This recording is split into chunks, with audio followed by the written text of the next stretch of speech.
Monologues like that scare you, or are you ready to tackle them? You ready to tackle a lot of dialogue? You proved you could suck with 2 lines. Can you do it throughout a monologue? Artie, laugh all you want, but I say he's gonna... Hello. Hello. Wait, if you listen real closely, you can hear the show screeching to a halt. We were having too much fun. Yesterday, if everybody listened closely, we could all hear the loud sound of you falling on your ass. What is that, SF? Is that stupid fag? I'm busy making $1,000 every 24 seconds, Eric. You better not slow this down. Yeah, really, Eric. One of your phone calls, Howard makes $8 grand. Don't you... Wow. Can't get enough of these updates. Annoying, no talent, remind you of anyone you know. Yeah, you. Wrong! While Artie makes 900 million grand to be the fat heroin sidekick, Eric toils away in some disgusting attic in the Northwest, where he pays nurses up to 40 grand just to wipe his ass. They offered Eric $8 grand to star in a remake of Taxi Driver, but he said no due to prior commitments that wouldn't allow him to get a mohawk. Colin Quinn is now homeless. You know what? Artie wasn't here when Eric agreed to all stipulations. Ooh. So let's take your $8 grand. Wow. Fatty McFatstein wasn't there. The corpulent tub. Taking a mouth, fat boy. That's not from the movie. Yeah, that doesn't sound like a Taxi Driver. See, I like it now, but we... Eric the Midget, you're on there in Sacramento. Hello. Hello. Wait, if you listen real closely, Steph, is that stupid fag? I'm busy making $1,000 every 24 seconds, Eric. You better not slow this down. Yeah, really, Eric. Anyone you know. Yeah, you. Wrong! While Artie makes 900 million grand to be the fat heroin sidekick. Oh, and he gets hit with another low blow by Eric. But is he capable of any other kind of blow? No, because he's low.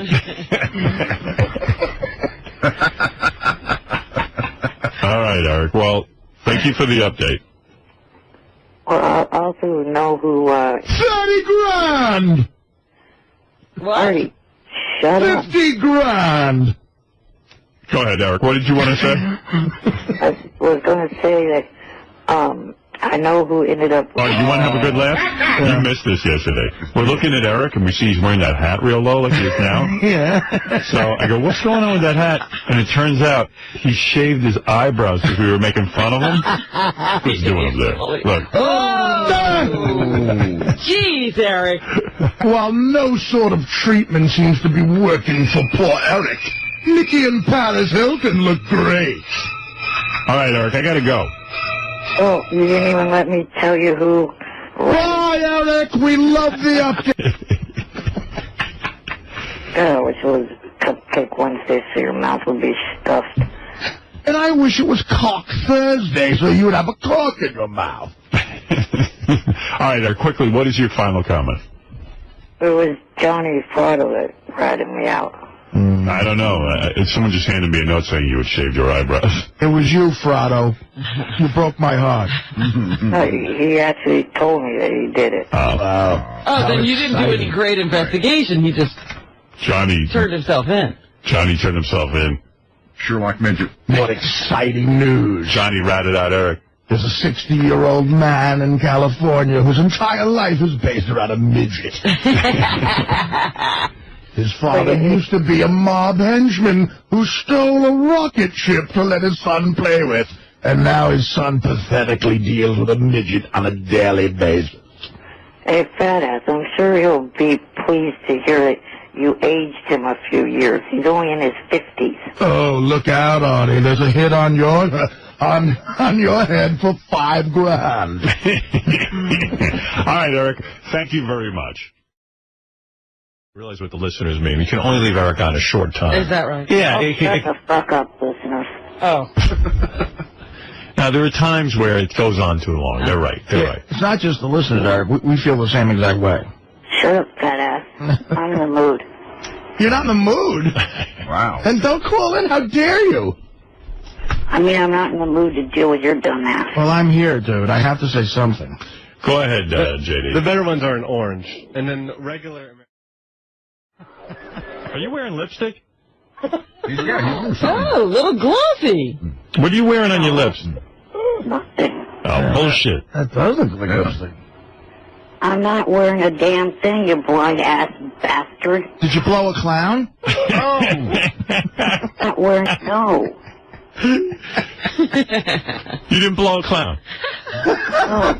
Did you blow an American Indian? I don't understand. Why would an American Indian give you red lips?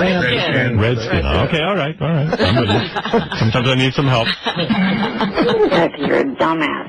Who? Are you trying to get a lipstick endorsement?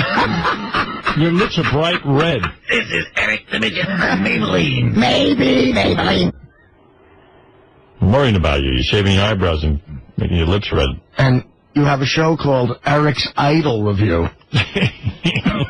I'd wear lipstick if I had a show like that. What are you? Did you put on lip gloss? Did you put on, like, some kind of gloss?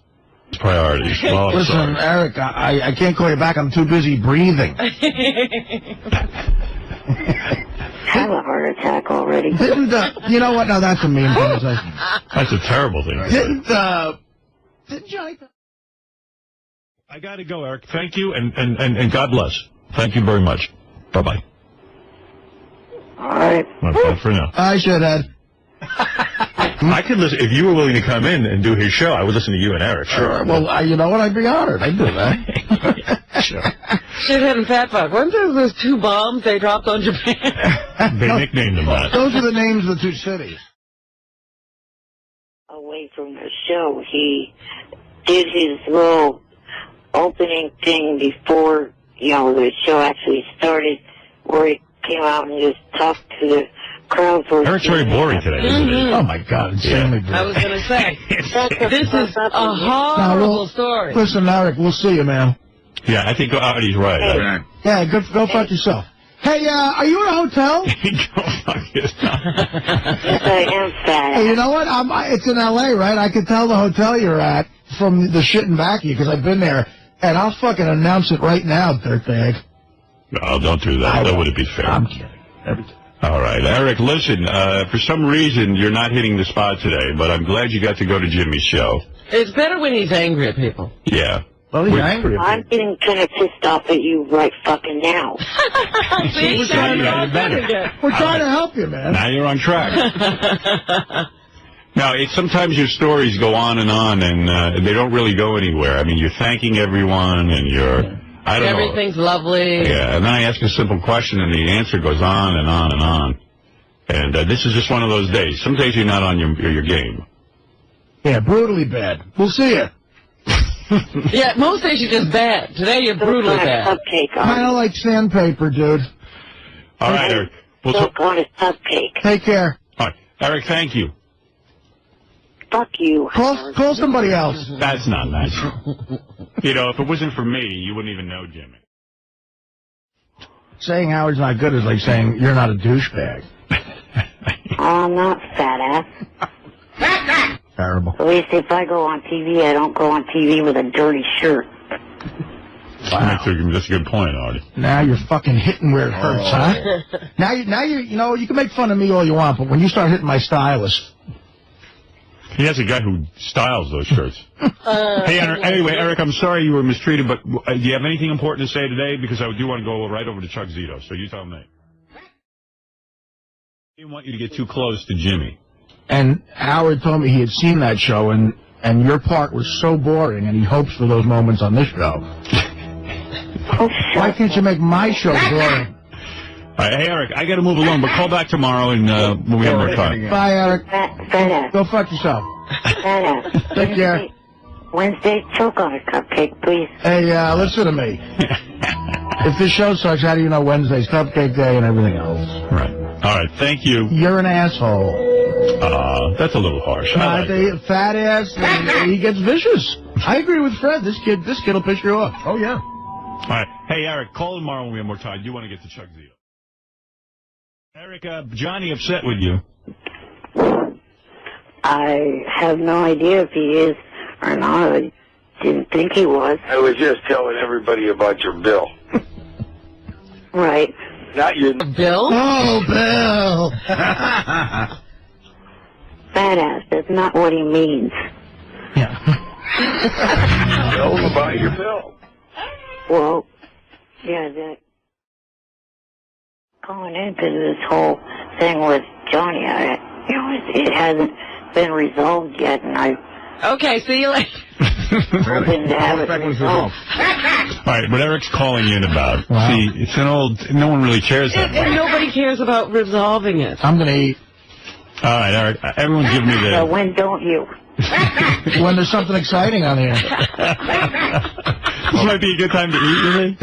Then eat up.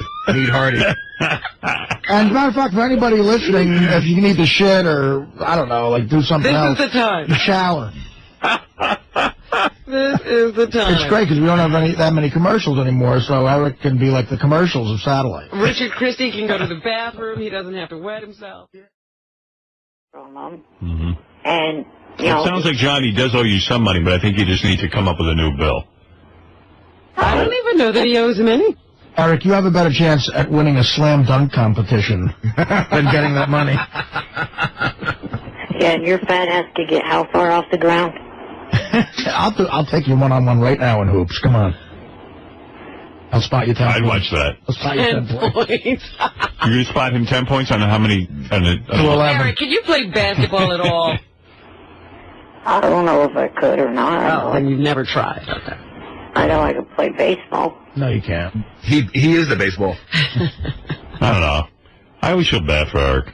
You got a tough life, man. I do. Yeah, I can't play baseball. That's why I was so good at it when I was in my wheelchair baseball leagues. Well, I'm not going to make fun of a wheelchair baseball league. You got me in a corner. See, that's what I'm saying. Several of the Mets should be in it right now. You're saying if the Mets were in the wheelchair baseball league, they'd have a good team? Oh, because of the money argument. Yeah, which was going to be resolved today on air. I called in, but no Johnny. Yeah. Way to look at the big picture, dude. You're busting his balls over this amount of money, and you blew a whole tour. Yeah. Oh, shut up, fat fuck. No, that's the way you got to look I'm not at in the a big picture. fucking mood to deal with your ass today. Let me tell you something, Eric. You're doing things the wrong way. You're acting like a big blob of stupidity. Oh, you should know about stupidity and big blobs, huh? No. Since you are the biggest blob I've ever seen. Quite frankly, your calls suck, too. Eric, Artie makes a point. You know, here you got this whole big tour going on with Johnny. You're going to be at strip clubs. Johnny's financing all this shenanigans, even your website and all that stuff. And then, like, you kind of trump up a bill on Johnny. Yeah, stupid. Yeah, but it's not the smartest thing to do, right? I don't see that point. Okay. Well, you're a dummy. Yeah, your IQ's lower than your cholesterol number. Shut the fuck up. Well, that can mean I have a 200 IQ. Right. Pretty right. No, but seriously, we're busting balls, but don't you see Artie that... has a high cholesterol number. Yeah, so. that's a dumb joke. Listen, in all seriousness, you don't see what we're talking about? Johnny's the reason this tour's happening. It could make you money. It's going to be a promotional thing, and you're bitching about Motel 6 and demanding money from him that he doesn't want to pay. It's dumb. Well, you know what? I've hardly been able to eat much lately because I need that money. Yeah, he shelled out a bunch of money, but I think what he did, Johnny was willing to pay only so much. Right. And I think Eric was charging him $29 an hour for, you know, appearance. $35 an hour for appearances. I don't think Johnny expected to be hit up with all that. But, Eric, are you saying that you don't have enough money to eat, or you're stressed out so you can't eat? What are you talking about? Oh, a little of both. You don't have money to eat? Not much. Yeah, he laid out all that money for the trip. I think he was expecting Johnny to pay him something. I think Johnny was going to pay him something. Yeah, well, how much Johnny was... But then the kid rents a car for $350. Yeah. Gouged him. Hey, Fred, you looked up the numbers, right? Yeah, it was nowhere near that. The amounts of money that Eric was quoting, it wasn't even close to that. Right. In other words, Johnny was insulted that you trumped up the either bill. somebody took Eric for a ride, or somebody who went with him gave him really bad advice on how to pad his expense account. Yeah. Eric, and that's why I suspect the latter. Eric, if you need money to eat, I suggest you call Johnny, extend like an olive branch with your hat in hand and say, look, how much did you plan on spending? And then come up with a good number, and he'll send you that money. And then you can move on. That was supposed to be done this morning right here on air. Well, do it off the air. Do it off the air. Why does everything have to go on the air? air? It's boring to us. Right, we don't care. Has nothing to do with us. The drama of you starving to death is very interesting. You realize how little money he must have? Because how much, like a bag of M&Ms can last him a week. Doesn't he get like Social Security disability payments? Well, who's handling your money? $8 grand means you can't eat now? How much do you eat? I mean, at your size. Caviar? Like, Eric's not fat or anything, so how much do you really need to eat? Lunch and dinner every day. Yeah, and what is lunch? Like, what do you have for lunch? A whole sandwich? Yeah. Oh, you'll eat a whole sandwich? Yeah. Wow. You know what, dude? You gotta live. Hard times require tough things. I mean, you gotta cut out lunch. Just have dinner every day? Yeah. What do you eat for dinner? Whatever, I could get. Just packet and a pickle for dinner. When you say you have a sandwich, do you have a full-size bread? Yeah. Oh. Like, Wonder Bread or whatever. Wonder Bread? You're eating name brands? Can't you get that day-old bread from the store? How about like half price? Yeah, how about Food Town bread? ShopRite bread. He's always got to go top shelf. Yeah, who are you, fucking Donald Trump? Imelda Marcos over here has to have name brand. $8,000 on that oversized A's hat that he's wearing. Yeah. First of all, Fred makes an excellent point. That's a $42 A's hat you're wearing. That thing looks like you sell that. That's a fitted Major League cap. It's very nice, but I know a little bit about it, and they're $40. Yeah. Well, that's when you buy them at the stadium. They jack them up that high, but when you get them at a sports store, they don't charge that much. Still, that money you could use. You have several hats. You could use that money. I've had this one for about 2 seasons now. Hey, Eric, can you take your webcam to the refrigerator and show us what's in it? No, it was. All right, so the meet and greet went well.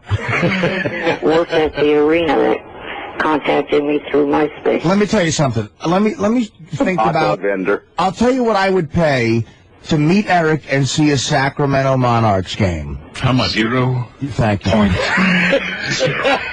Suicide on. If he hadn't done what he did, there wouldn't have been any reason. How many suicides are you probably responsible for, Eric?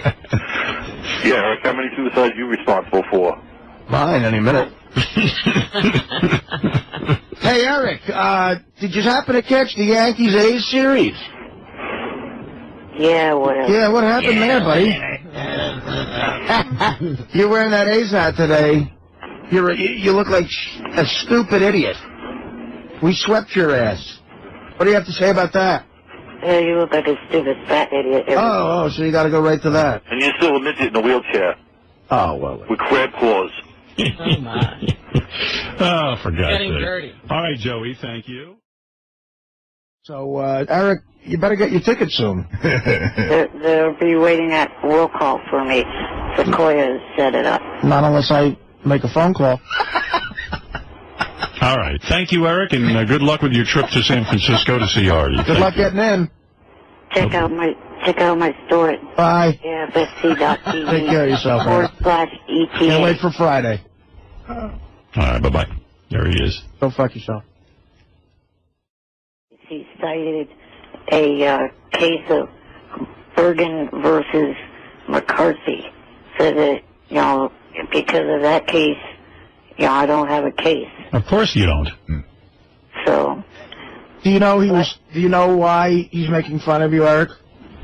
Let Eric talk for a second. Come on, before you attack him. Go ahead, Eric, yes? You attacked us for 5 minutes. All right, let's hear what he has to say. Go ahead, yes? Who's making fun of me, fat junkie? No, I can't wait to tell you why you're so stupid. But go ahead. Go ahead, Eric. There you have High Pitch Eric and Eric the Midget. Eric, look up Otto versus George, because that's a... Another famous case? Yeah. Otto versus Jordan clearly is in our favor. Yeah, Bergen, McCarthy, and Otto versus Jordan. Yes, Bergen versus McCarthy. Hey, by the way, what did Johnny cite? What case? Bergen versus McCarthy. That was so funny. That's what I was talking about. I wanted to point that out to him. Yeah, Bergen versus McCarthy. Jerry Mahoney versus Winchell. Jerry Mahoney versus Knucklehead Smith. Eric, if you're listening, God, whatever. How about Henson versus Miss Piggy? Johnny's really knowledgeable about the law citing cases. Johnny quoted a human being versus a puppet to you, you dickhead. Eric the Midget, go ahead. You're on the air in Sacramento. This is for Halloween. Good morning. Morning. Hey! What's up, fucknut? That's right. Oh, shut up, fat fuck. That's a term of affection. All right, Eric, quickly. Not really from the Real Dog Company. Are you going to apologize? No. You said that he really... I mean, where am I going to find a guy to measure Eric? Instead of apologizing, we're going to continue to laugh. And Eric, I don't know who told you to wear a baseball hat on screen, but he or she was right, because that head of yours, Jesus, that doesn't stop going that far. Man. Yeah, neither does your waist. Well, put the fucking hat back on, and I wear a shirt, don't I? All right, look at this.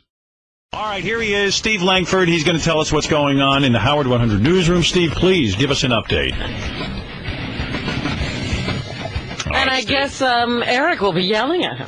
Oh, Eric the Midget has a problem with you. And in fact, our lead story today.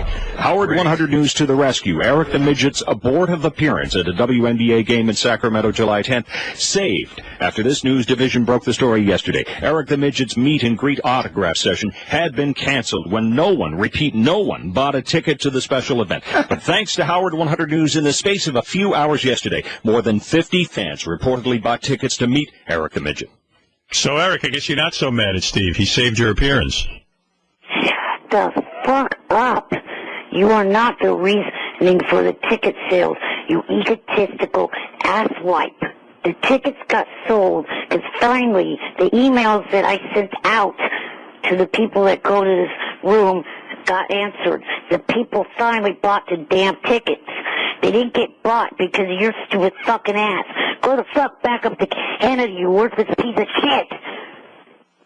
All right. How do you respond to that, Steve? Do you think you still stand by your story? Yeah, I mean, the facts of the matter are that we did the story. He had sold 0 tickets. 0. Right. And we did the story. They sold more than 50. The guy at the Sacramento Monarchs told us about it. Johnny Fratto is thanking us. Right. The facts are clear.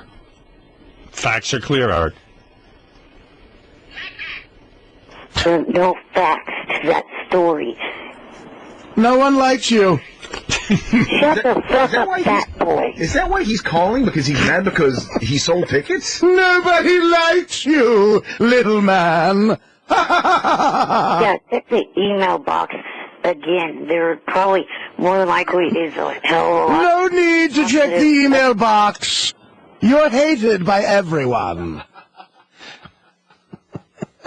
Well, Eric, I don't know. If I was you, I wouldn't care why you sold the tickets. The fact that you sold 50 tickets is... Yes. I can't even believe 50 tickets is enough to make an event happen. I mean, Eric, I wouldn't be too busy crowing about the 50 tickets. 50 tickets. Where's the event? In a lobby? No, fat ass. How dare you? You head of shit.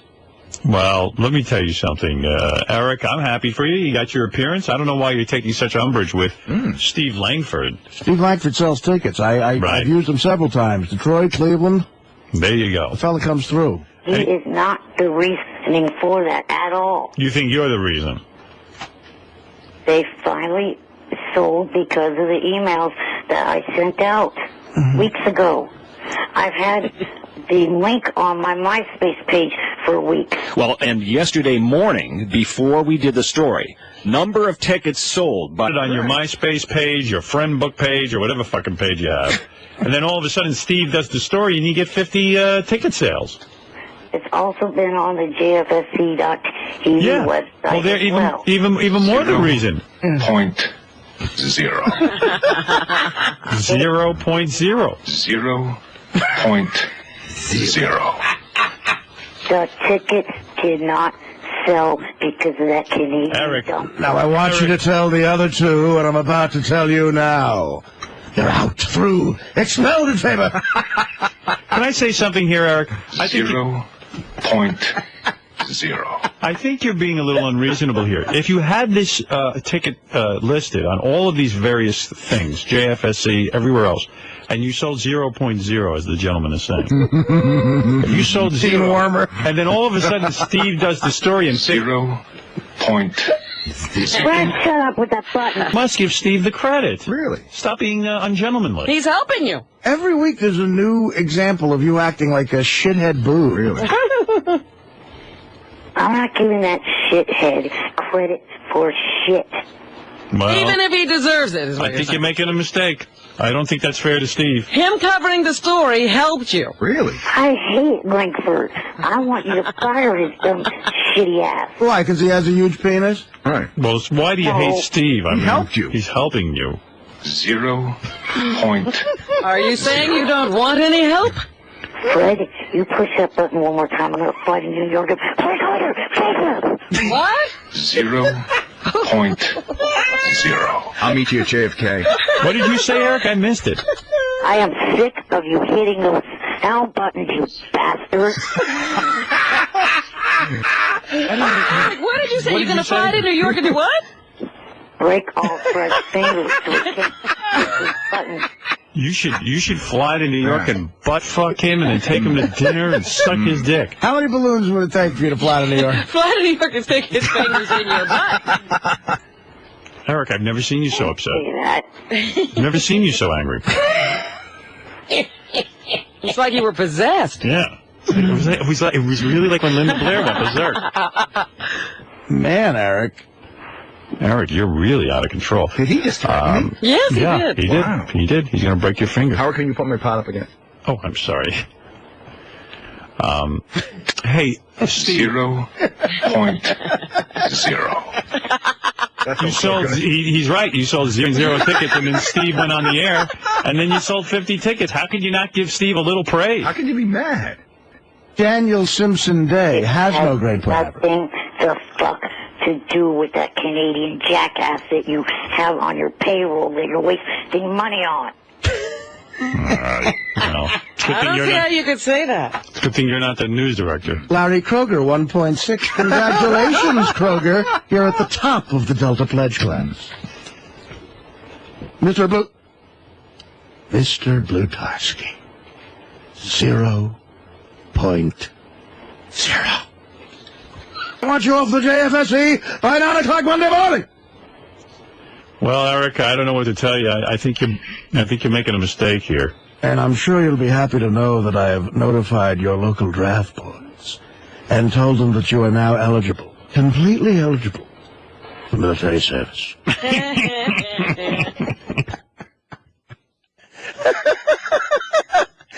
Where's that guy's Academy Award? Steve, are you sure before your story not one ticket sold? This is according to the Sacramento Monarchs. Wow. When did the tickets sell, Steve? After we went on the air yesterday with this. Ah, so you Some saw ass the tickets. sort of coincidence. What? Coincidence? That's an extraordinary lack of success, Eric. We've seen losers on this show, but not own. You are a loser's loser. Yeah. Scott the engineer looks like Donald Trump.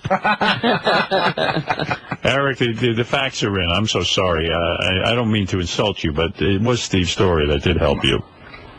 It was not. Would you agree it's possible that Steve's story helped you? No. All right. You're going to insist. Let's say this.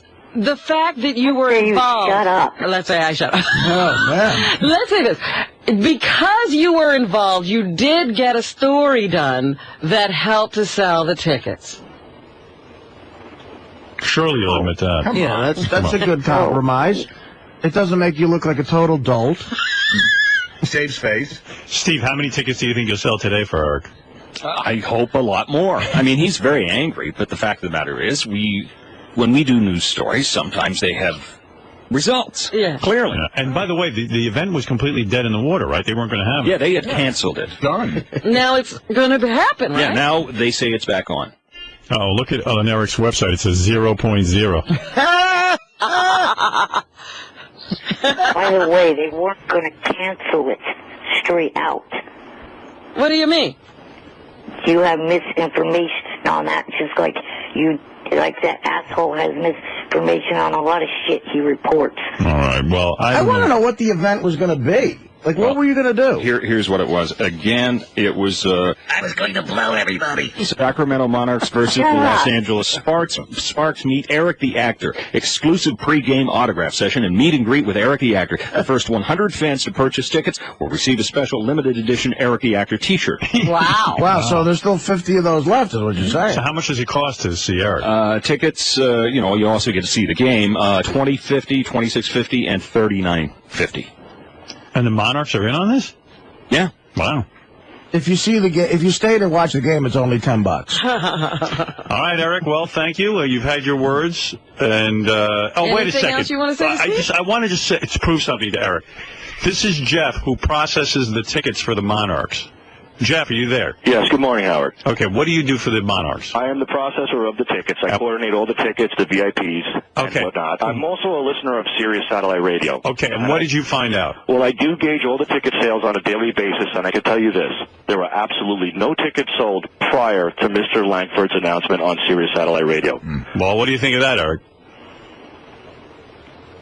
I don't believe this because Jeff is not the person that I'm in contact with. I do the computer processing, Eric. Jeff, are you sure your name is Jeff and not Sal? Who's Sal? All right, thank you. Evidently not a big listener. He doesn't know Sal. All right, thank you. 0.0. Yes, Steve. Eric may also be interested in this. Howard 100 News getting our grubby paws on pictures of the special limited edition T-shirts that lucky fans could win for meeting Eric. Eric, the original gangster, they read, and this other style featuring Eric the Aviator. The captain reading, "Fly me to the moon." We have balloons on this T-shirt. Oh, so Eric never having flown with balloons now makes a T-shirt with balloons. No, you bastard. I didn't okay that one. I asked him to cancel that one. All right. But it's still there being offered. Yeah, in your name. Who dumped a An whole... annoying bitch. Shut up. Who dumped a whole... Gary, this is Eric. You know what, you horse-faced jackass? Listen, I would fucking appreciate your dumbass calling me a charity case on Tuesday. I didn't say anything about it that day, but I am now. Because of my trip, was still a little jet-lagged. But listen, don't you ever make any remark like that again. Got it? That was fucking out of line. You horse-faced piece of shit. Look at yourself in the mirror before you go commenting about someone else. You're not exactly Mr. Wonderful. Fuck off. Wow. Strong words. Whoa. Mr. Wonderful. But if I decide not to listen to you, what's going to happen, Eric? Well, he's going to take care of you, that's all.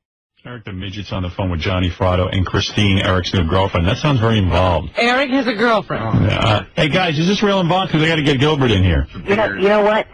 You took so fucking long to get to us. You lost Christine. Yeah, but Eric, again, Eric, you're so fucking ungrateful. I have to agree with the audience. You don't understand something. I'm doing a show where we have things scheduled. If you call in, you have to wait. Listen up, piece of shit.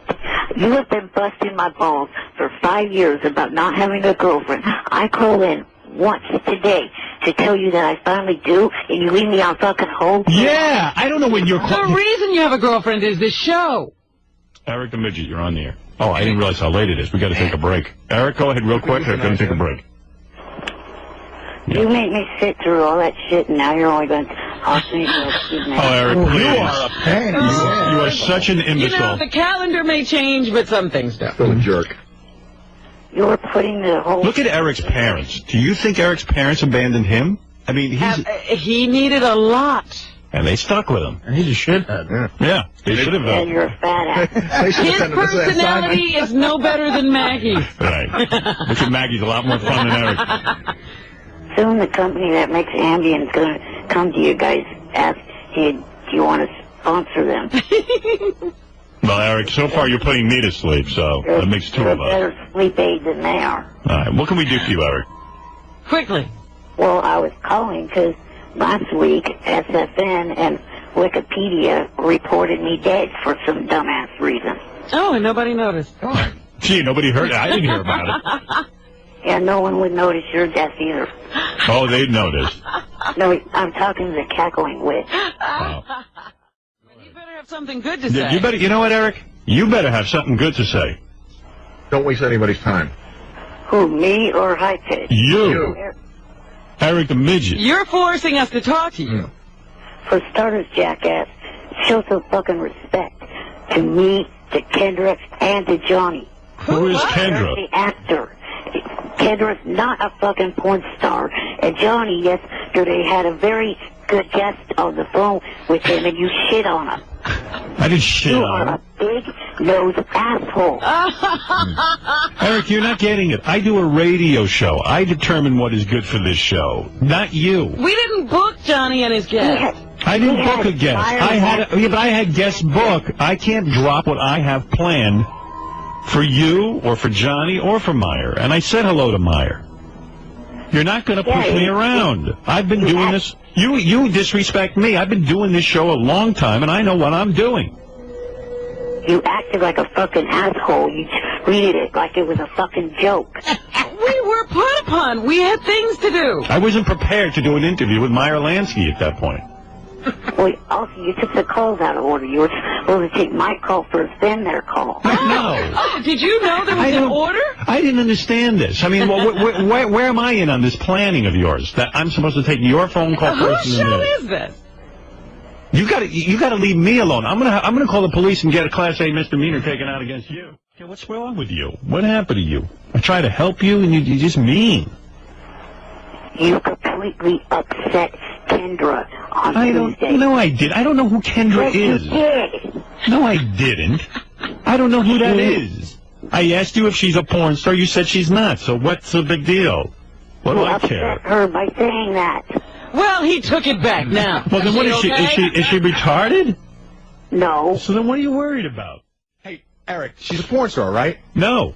No. Eric, I'm looking at her website. Can you define pornography for me, Eric? She's got live webcams where she's naked on her website. She's got live webcams where she makes up with chicks. Is that not pornography? Horsetooth, shut up. Well, what is wrong about that? Well, I'm just looking at. I don't even know who this is. Is she? She has a website, Howard. So I can tell you. Does she have a website, Eric? If you would shut the fuck up for a minute, I will tell you. This is best phone call ever. Of all the ways I thought this guy would die, I never thought of an aneurysm. He's got a girlfriend now. Look at the guy. Wait a minute, he's gonna fight you. Is he on meth? That's it. Jason, will you let me speak? No. Fucking idiot. Well, Eric's out of control now. Here, talk about voicemail. He thinks he's a gangster. He's telling Gary he's going to knock his teeth out. How are you going to do all this stuff? The hell? You played messages from last week. Nice. Yeah. Well, so what? What do you mean from last week? So what? We just got around to it. We're busy. Yeah, here's Eric the Midget doing his thing. Listen to this. Eric the Mafia guy. Eric the Mafia guy. Hey, Baba retard. You ready to wave the white flag, idiot? Listen, big tooth jackass. You don't have a shot in hell of getting that girl, Kendra, on the show. So just give up. Okay. Save yourself the trouble. Save yourself the embarrassment. And give the fuck up right now. Don't try to ever call Johnny to get her number. Don't try to call anyone to get her number. Especially a JFSC member. Because see, unlike you, PFSC. And if they don't want to be a part of something, we don't force them into it. And Kendra does not want to be a part of that show. Period. Got it? So back the fuck off. Just admit defeat. You cocky, arrogant son of a bitch. Don't you ever try to get a hold of her again. Because those big teeth in your mouth will be down your throat if you do. Wow. Got it? All right, quickly. All right, Eric, you were wrong. She called in. I was not wrong, and Baba retard. What's with backing out of the bet, jackass? You said that you would never, she would never call into the show. There, she called. So you're wrong. Admit defeat. Admit defeat. Admit it. Hey, shut up, big nose. Admit defeat. Admit it. Why don't you admit it? You can't even admit defeat. Technically, big nose, she didn't call. Yes, she did. Well, you said she'd never be on the show. She did call us, you little fidget. You will never get her on the show. ID. The caller ID wasn't likely has Johnny's number, not hers. You fucking retards. But she was on the phone. She was on our show. We talked to her. Admit defeat. You lost. You don't have to admit shit, you pieces of shit. You lost. We won. Won that March 15th thing. Because for starters, shithead, my birthday is March 11th. I'm quite sure she's going to want me around me for that. All right, let's see. Did you hear her say she doesn't want to have sex with anybody? You're excited about this relationship? She might want to have sex with him. I'm asking him. She just said she doesn't want to have sex. She's not a sexual person. Yeah, how's that going with you and Jim, by the way? What is that? I'm asking you about you. What about me and Jim? You're not one to talk when you're not even giving up details like that about you and Jim. That is true, Rob. Stay the fuck Did out you of it. ask him? More holes in your organization than zits on your face. Shut up, fat ass. Or blemishes, whatever they are. Those disgusting rash-like things. Eric the Midget, what is it, please? Quickly. I was calling because I had more to say than you hung up on. Yeah, it's enough, Eric. Sometimes I have to move along. Stop it. I'm in the middle of 20 different things here. I can't stay on all day with you. This guy calls back pissed when I hang up. He doesn't understand. You offered a show earlier to Hogan, and I was on hold, hoping to get on, and I thought, well, Hogan would want you as a co-host for his new radio show? I met him and his daughter once. All right. Well, I will propose that to him, and if he's interested, I'm sure he'll contact you. How's that? All right. And all right. Thank you, Eric. Steve Langford's new nickname is Steve Wrongford. Steve Wrongford. All right. Very good. Thank you. Steve, I know you don't like that name because you feel you're right. You should be Steve Rightford. I mean, again, he's never accurate. All right. Fair enough. Eric, thank you. Go fuck yourself, Canadian jackass. Ex-Canadian. I got to get to Bob Saget. I got a busy Hurry, show. Eric. Go Where ahead, are Eric. you? I'm here. All right, Eric. What's up? What's on your mind? And he still doesn't get it, no matter how many times you explain it to him. And now he's announcing birthday. Yeah. And happy birthday, Johnny and Johnny Jr. Yeah, but, you know, come on. We like those guys. Yeah. Send us an email. All right, Eric, I've just been a little busy. That's all. We have a lot to get to.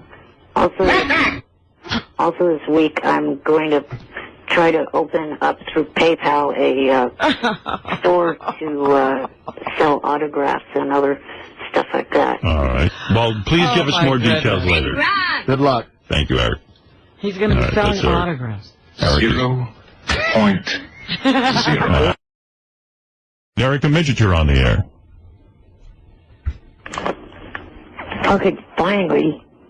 Oh, God. Oh, boy. I'm going to explain it to you one last time. You little shithead. Eric, the show isn't about you. I try to get to you when I can. I do not mind getting through guest interviews, but getting through bullshit like I've been getting through. Then hang up! Yeah. Me off. Who needs to hear from you then? Then hang up. I'm calling because your stupid-ass reporter, Langford, I think, is getting to Johnny and getting Johnny to cut me out of shit. How's that? I don't think so. I think Johnny's probably had it with you. What is it Johnny cut you out of? Well, it's been almost 5 days that I've heard from Johnny and nothing. Yeah, but Eric, you're misled. Shut up for a minute. The fact that you... Shut up and let me finish. But Eric, you're not understanding something. Let me correct you. Johnny likes publicity, and when Steve Langford talks about you on the air, he is getting publicity for these events. So Steve Langford isn't the problem. Johnny probably just doesn't want to deal with you. Shut up. Let me fucking finish. You little douche. Go ahead. Shut up, fat boozer. Go back on heroin. I wish I was on it right now listening to you. That's wrong. What could you possibly have to say that's interesting? As I was saying, almost a week since I've heard from Johnny. I think his Said, what did Langford report on that could have pissed Johnny off? Can you let me get through the fucking sentence before cutting me off, bitch? Well, look, I think that you are completely misreading the situation. Steve Langford's reports keep you in the news, and that's what Johnny's after. Johnny's probably pissed at you because of you. Yeah, Johnny just doesn't like dealing with you. He doesn't mind dealing with me at all. Then why isn't he calling you? Rip him off. But why isn't he calling you? Because he didn't care about Steve Langford. He's just not interested. Once in a while he's interested, and sometimes he's not. But you sound pissy. What happened to you? You're tough to take. You have to understand that. Eric, what happened to you? You sound horrible today. Like, just angry and... Well, he lost Johnny, he thinks. Oh, I see. I was supposed to be part of the Angels casting call. I haven't heard from Johnny for almost a week now about that whole thing. Because probably nobody even wants to be in this. But wait a minute. Did he make some outrageous demand? I was like, oh, this is great. Well, better you didn't even come with me to California. Well, I knew in the condition I was in, there was no reason but to even try it. Even if you were healthy, because I end up hating everyone on the plane with me. Really? Yeah, because, you know what it is? NBC sends a private plane for me. And, I've got Ronnie and Joe with me. They do security. Tony came with me. I don't end up hating everybody. I'm being funny. I understand what you're saying. You're a little annoyed. Well, what it is that then I get off the plane, and I just want to go to my hotel. Now I'm stuck worrying about everyone's luggage. I'm tipping everyone for the luggage. I'm, like, trying to figure out where my luggage is in relation to their luggage. Like, I just want to get on the... I want it to be as painless as possible. Right. And it ends up being work for me. Well, I wasn't going to be on the plane anyway. So. Yeah, right. Yeah, it's just a bad scene. Out of it, yeah. It's a bad scene. Because I was like, hey, I got a private plane. Everybody come with me. It sounds like fun. Yeah. I've been going to people, come on with me. I'm going anyway. Take a ride. But no, then I'm in charge of the party. Then I'm on there, and I ordered a whole bunch of food. Yeah. For everybody. Right. But the stewardess starts serving, like, my agent, and Ronnie's got a big plate. And I said to Beth, I'm the star here. Why aren't you served first? Yeah, I mean, no one is even coming over. And not only that, I'm tipping the stewardess. I'm doing everything. And I'm the guy ordering all this shit. I don't want Ronnie's leftovers. Like I ordered bagel. You should get first pick. I had bagel and lox. And I said, look at Ronnie's plate. I go, there's surely no lox left for me. Right. And I look over and I go, why am I picking through this fucking guy's leftovers? Ronnie, the limo driver. He's a king. Yeah. He eats like a king. So I'm like getting really aggravated. I go, this is the coolest gig. I got a private plane here. Yeah. You know what? It should be more private. I should be the only fucker on here. There should be another plane for everybody else. Yeah. Yeah, it was just annoying. And I don't think anyone but me tipped the stewardess. She was serving them too. I don't think anybody tipped for the luggage. They hear it's a free ride. Yeah. But, some dude's handling your luggage. Even if you went commercial, you'd tip them. Isn't NBC tipping you? No. I'm only teasing. I'm sure that's what they're thinking, though. Well, I don't know. But I was getting annoyed, but everything was annoying me. Because my agent even turned to me at one point and goes, you seem aggravated. And you know me, I'm passive-aggressive. I go, no, I'm just internalizing. I'm trying to focus. Well, we were on the way over to America's Got Talent. It was my first taping. Yeah. And I didn't want to talk to anyone. That's the other thing. So they send this limo for me, and there's 10 people in the limo with me. And everyone's having a party. Everyone's having fun. You're going to work. I'm going to work for the first time on America's Got Talent. I don't know what the fuck is going on. So I decide to be quiet, and everyone wants to talk. My agent wants to talk. And I'm like, I don't want to talk. So what I do is I bury my head in my iPhone. Right. Because I'm thinking about what my job is ahead of me. And then everyone's like, well, gee, you seem angry today. I go, no, listen, I don't want to even have to deal with explaining to you that I'm not angry. I'm just, this is how when I go to work every day here at the radio station. You don't have a gaggle of people with you. No, I just go. And I am quiet. I read the newspaper. Everything you do is work-oriented. Yeah, that's it. That's right. Yeah, well, I would have had my own car. I would have not been in your way. Right. Because I would have just said, where do I belong? Yeah. I would have had my own place That's and my no own problem. car, and I would have gotten there. That's no problem. That is no fucking problem. In fact, at the taping, I invited some people to come over once I saw how much fun it was. I mean, I got to tell you something, and I'm talking to you and the whole audience. You have got to go to a live taping of America's Got Talent. Really? It is the best live show on the planet. You had fun, because usually live shows aren't fun. I mean, look, you have to sit through setups, and if they have an audio problem, they stop down. Sometimes they have to reshoot stuff. You know, it's like being on a movie set. But they still keep the fun going? It's just great. It is the greatest show on the planet. Wow. I love it. In fact, I stopped watching American Idol, and I got home, and I had all these shows taped, The Voice or this and that. Right. And I went, I don't even want these other judges ruining my judging experience. Like, I don't want to be... comparing or seeing what they do? Yeah, or stereotyping myself.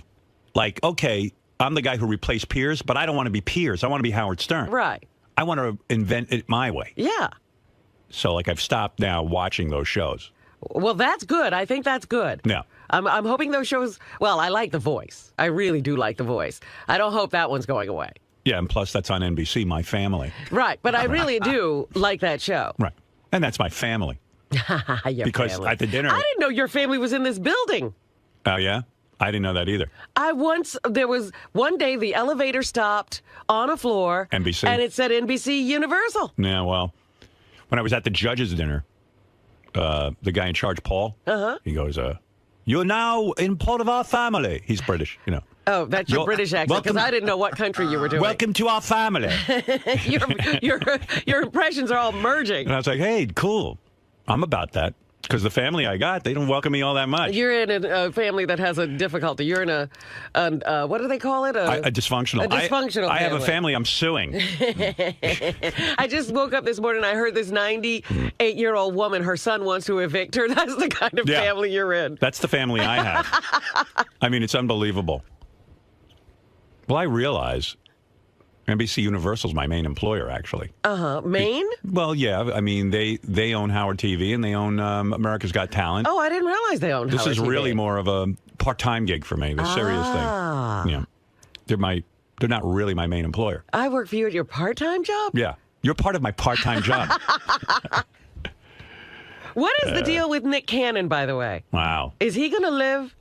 It's so funny. So we're taping, and they've asked me not to give too much away, which I understand because they want the show to be fresh. I want to know, as a viewer, I want to see it on the air. There's one point, man, that we're taping, and there's some contestants up there, and Nick came out. He doesn't come out on stage that much. He's usually backstage doing stuff. Right.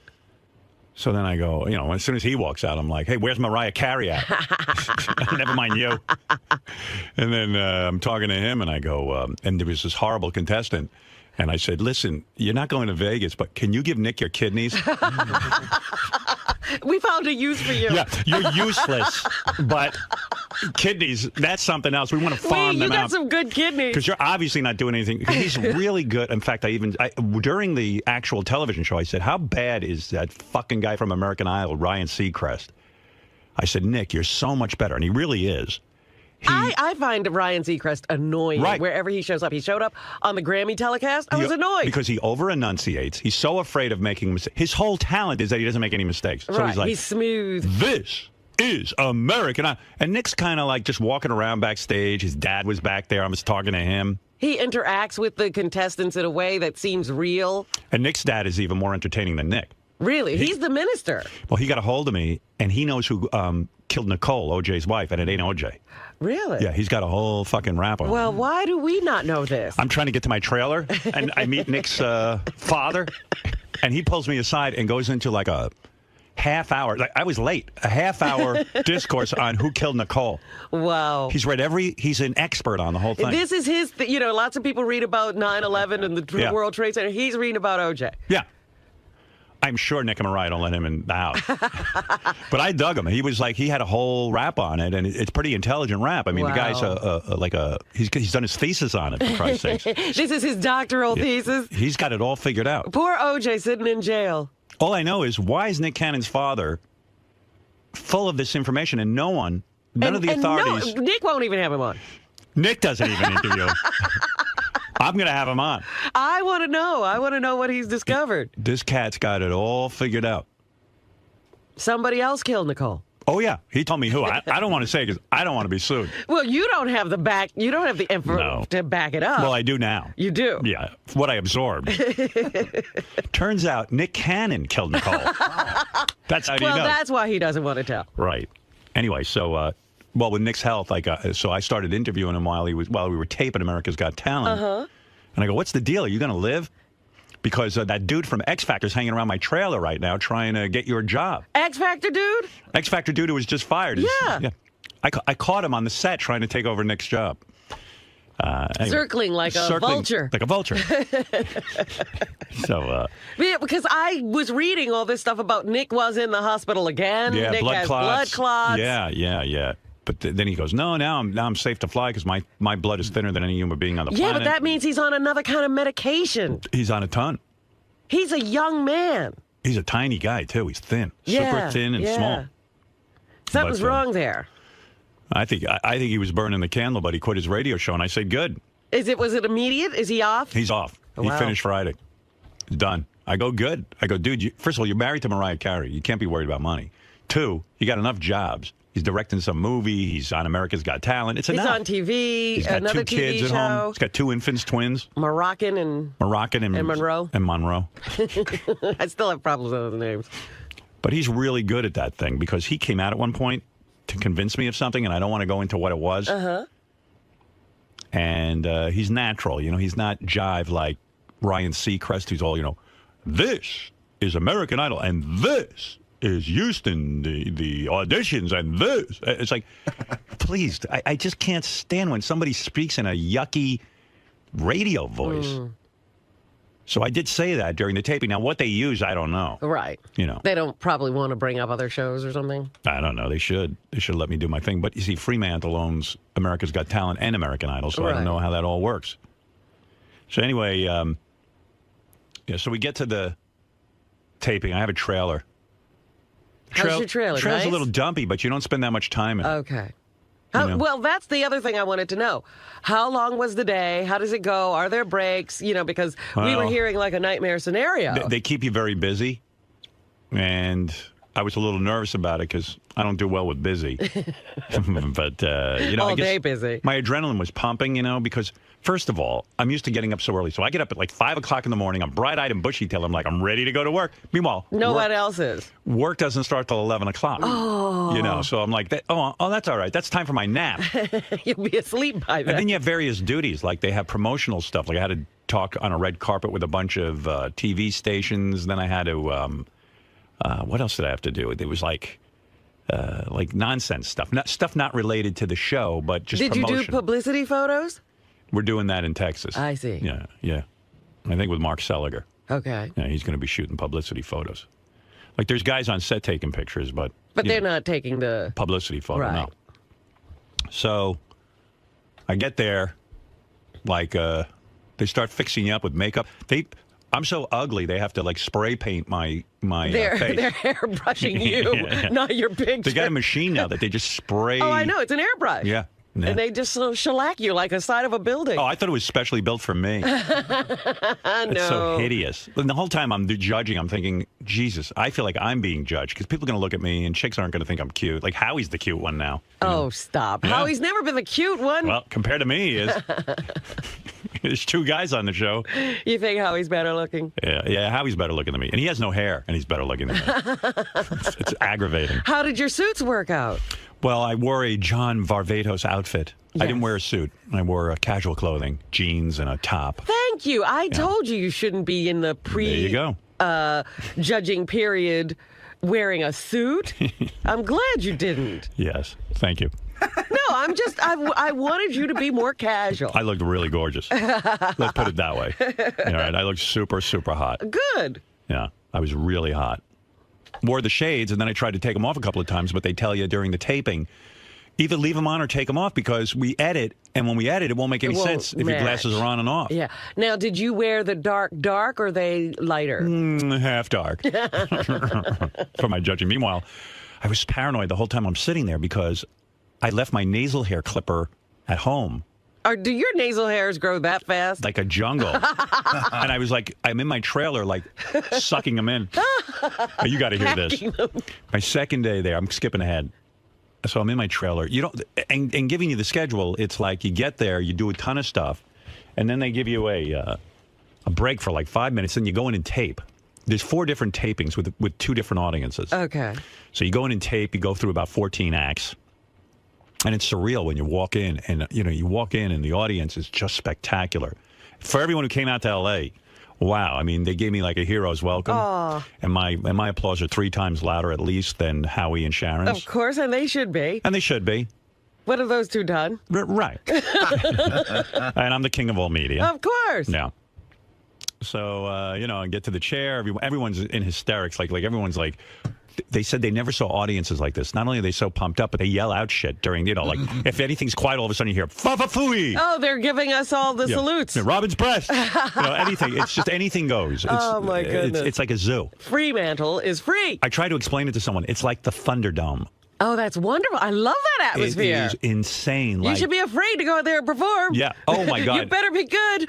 I felt bad for the talent. Like, they had to go out on the stage. I go in front of these animals. Like, it was like a feeding frenzy. But they better build a cage. But it's wild because when you're judging... Wait here. I gotta write down something to tell you. Okay. But, because I'll jump ahead. When you're judging, the audience is behind you, and there's about 2,000 people screaming. And do they quiet down for the acts? Yeah. But oh my God, if you suck, they go berserk. It's the greatest live show ever. Oh, that's funny. Like, I don't know how they're going to edit it, and I don't know how it's going to look on TV. But if they capture half the excitement of this room, it's going to be mind-blowing, huh? It'll blow up your television. And they always say that the audience is the 4th judge. Yeah. And the point is, the audience has gotten so fucking crazy because it's mostly our people. That's wonderful. And they're good judges. This is an element that other shows don't have. But a lot of times I do go against the audience, and then they start booing me, and I turn around and give them a look, and they get in line. Because, they're like, hey. You're talking about the king. I go, hey, assholes, my back is to you. Do you forget who's talking here? You know my opinion's more important than yours. Then everybody settles down. It's a whole battle. Oh, I can't wait to see this. Oh, my God. It's the Thunderdome. And I know I'm going to San Francisco for this weekend. Yeah. We're doing 2 days of taping, and I know Gary has some tickets. I'm going to once again try to make it. Yeah. Because I want to see this. Yeah, going to San Francisco. So if you can get tickets, get them from Gary or call in to me if you're in the San Francisco area. Come watch this thing. It's a spectacle. It really is insane. Sounds like fun. Sounds like a free-for-all. It's a free-for-all. And by the way, there's also one more open audition left. Really? Where you can go and audition to be in the show. And let me tell you something. Based on what I saw in Los Angeles, there was room. I think Howie, Sharon, and I only put through about 8 people out of 40. Oh, really? Yeah. So in 2 days? Yeah. Wow. There's lots of room for people, whatever you do. Apparently, America does not have talent. Well, you know what? We were being very, very hard. Well, you should be. I don't want to see crappy people. Are they going to have, Well, but you know what it is, though? At this point, I realize something. I'm starting to learn. Like, this was a learning curve for me. Uh-huh. Because I had never done this before. I mean, they've been doing it for years, and I'm walking into this thing. Right. You have to actually do, like, a quick learning curve here because they are all professionals at this. Well, there were 2 acts that I didn't put through that I went home at night and went, now I get it. I should have put them through, and I'll tell you why. Oh. Most of the people who show up for auditions, they're not $1 million act at that point. And so if you see the germ of an idea, a kernel, if you see some talent there, you should put them through with the provision that when they get to Vegas, they're going to really, up until Vegas, they have time to work on this thing. Well, you know what? That's one of the things that Howie would often try to say to peers. Well, Howie's right. And so, but there's got to be a combination. But you got to find the people who have the germ of an idea, There was one guy who blew the place apart. He was great. And he's going to only get better, I think. So you have 7 cities you go to for taping, including New York. When they come to New York, by then it's going to be crazy. Yeah. And we're going to San Francisco this weekend. So anyway, the day is you go and you're working, and it's probably, someone said to me, don't they give you like a dress rehearsal or something? I go, well, these are the dress rehearsals in a sense because it's taped, you can try out all kinds of things, and if it doesn't work, they just don't include it in the show. So, but they didn't give you any, all right, we're just going to throw in some people, we won't even be really taping this, and you can try judging. They didn't do anything like that. Nothing like that. And you get in there, and they start, and all of a sudden, you're just in there. You're in the Thunderdome, and you're going. But it was really cool because all the NBC brass came up to me and they go, we love the energy. We love the new judging panel. There's a whole new... dynamic, I guess. We got this thing called the Snapple Room where the judges go up and argue about shit. You would love this. And Howie, Sharon, and I go there. And then I now have a $1,000 bet with Sharon on one of the talents. I put him through and I'm telling... Yeah, it's a whole fucking crazy... All right. Yeah, it's crazy. It's crazy. There's a lot going on here. Good. I like this. Yeah. I actually might watch this show. Yeah, and I wasn't being like a diva, you know, but I kept saying to them, you got to get my lunch and dinner in the trailer like exactly on time. And the reason for that is I want to give them a good performance. And so you only get about an hour break. So I like to eat and then like lay down and meditate or something. Right. And so I said to them, if I'm sitting around waiting for food, I said, this is the only, I said, I won't be they didn't even have soap in my trailer. Like, if I pee, I don't even have anything to wash my hands with. I wasn't complaining. I just said, you got to get the food there right away because. You are being a diva. Just don't. I'm not. No, you are because you're demanding exactly what you need. That's what a diva does. Oh, all right. Well, if you say it that way, then I'm a diva. You know. But I'm like, hey, all I want is just give me a piece of salmon, a little bit, like a baked potato. Do they have like a place where they can just cart this over? They have a truck or something? They have some kind of truck, but it was really weird. It was all, and this would drive you crazy. It was all like junk food, like snacks. And, you know, I don't want to eat that shit. First of all, I want to be able to fit into my John Varvatos You won't outfit. be in your clothes by the end of the season. And snacks aren't going to do it for me. So, you know, I've been trying to watch my weight. Well, now you're a TV star. Well, yeah, not that it matters, man. I look like shit. Oh. Although I didn't look at any of the footage that they shot. Didn't. But I saw myself being, you know, after I did this press Do they have line, monitors there or anything? They have monitors, but they have this press line where you go and you do interviews. And I realized most of these cameramen from like Access Hollywood and Extra, they're way below me and they're shooting up. That's how you shoot horror films. Right. If you want to shoot a horror film, you shoot the monster from all the way up, from down, so you're shooting up. They're shooting into my nostrils, and every time I see myself on TV, I look horrible. I'm going to get on my knees when I'm interviewed from now on. Right. Get into a wheelchair so they have to look down. So... Boy, that judge is in a wheelchair. On the second day, I'm in my trailer, and I'm like, uh-oh, I got to take a shit. And I've never... In the trailer? I've never shit in a trailer before. Ooh. And I was like, I think I have to go. I can't hold it for the whole day. This is going down. So I went in the trailer. There's no real bathrooms anywhere. I don't know, and I'm not going to... I'd want to be alone when I make a duty. So now I'm in a panic, but I brought baby wipes and stuff with me, so that was cool. But still, it's going into that little tank. So it's weird. There was no like even water in the thing. It's just like it hits it dry. Yeah. And it's like this thing, when you press the flusher, it just opens up a hole. Oh, it's like a porta-john. Yeah, it's a porta-john. It's a porta-john. And it's attached to my, it's in my trailer. It's like there's shit in my trailer. Yeah. Well, I go in, I made a duty, and I was so proud of myself that I made a duty outside of my house. Like, I was very, very proud. And I quickly did a courtesy flush, or whatever you want to call it. There's no water. It's really a dump. Yeah, I did a courtesy dump. And I quickly got done. But, oh, my God, it smelled like something barn, died, probably. like a barn. And my wife was on the way over, and then Tony comes in to do my hair, and I have a makeup woman. I was so lucky, though. Well, then I meditated, and I said, surely by a half hour, it's going to be dissipated, the stink. Can you meditate in that? No. In fact, I got up 3 times to go over and smell the toilet to see if it was dissipating, and it seemed to be getting worse. Oh, no. So now I'm convinced they should have to empty the canister. So I quickly get Ronnie. I go, Ronnie, come in here. He goes, what is it? I go, smell the trailer. He goes, what do you mean? It smells like salmon. Because my salmon was stinking up the trailer. Oh. I go, well, I took a shit. He goes, what do you mean? I go, I took a shit in the toilet and it smells in there. But as long as it smells like salmon, no one will know. But what if somebody goes in there to use the bathroom? Then they're going to die. Yeah. I just didn't want my wife to go in there. I don't care about anyone else. Right. But it was weird. They came in. The thing still smelled like salmon. And then when I came back from taping that segment, it didn't smell shitty anymore. Oh, good. Yeah. It goes somewhere then. Oh, I was so nervous. Like, and I'm not there on the set. I'm not thinking about the talent. I'm thinking about the shit I took in my trailer. You see what could be going through a judge's mind? Oh, my God. Robin, you don't know what it is like to slam that buzzer, that X, on a 9-year-old. Oh. Until you've done it. Oh. I did it. I did it. The kid. I did it. Oh, wow. I did it. because I had to do it. Think of a 9-year-old. I'm thinking, that is horrible. And I go, That's horrible, Howard. You should be ashamed of yourself. Yeah. There were so many moments I want to tell you about during the taping, but I feel it would You can't do it. Yeah. You can't blow the show for the viewing audience. I want to tell you about each act and what I did. But, someone said to me, how do you rate yourself as a judge? And by the way, everyone was telling me how great I was. Like the producer, Jason Raff, said to me, I said to him, how am I doing here? I have no way to gauge this thing. He goes, I haven't received one note from the brass, and they're usually all over me.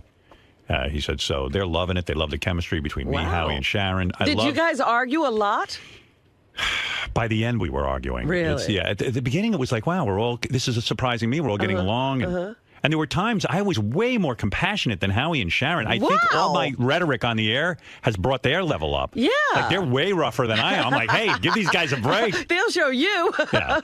Like, I put a boy band through. And, they were a little bit, fruity, kind of, Little fruity boy band. Yeah, right. And Howie goes, boy band? He goes, isn't that over with? And I go, listen. It's never over. Yeah, it could be back. You said we let too many people through? Yes. 5? It's not Snapple. I think we felt pressured because the talent was so bad. Like, I put through that boy band. Yeah. And I feel I made a mistake. I feel you did too. I don't. I'm going to agree with you. Who would pay to see those guys? You know what? And they're nudniks because they don't even have a look. They don't. Here's my thing. Boy band. Here, you said something yesterday that's right. But you're not going to agree with me. I want to hear. But excuse the word boy band. Just think of a band. No. A vocal group. But they were a boy band. That's what they were doing. And boy band is so yesterday. We made boy a mistake. bands Sharon? are so passé. We could bring it back. Sharon, I don't think we made did. a mistake. No. I'm willing to admit. You guys made a mistake. I said no. I don't want to give away too much, but it is a scream. Oh, I can't wait. Oh, my God. If you can get to a taping, get to one. There are tickets for San Francisco. As far as I know, Gary said he had some. All right.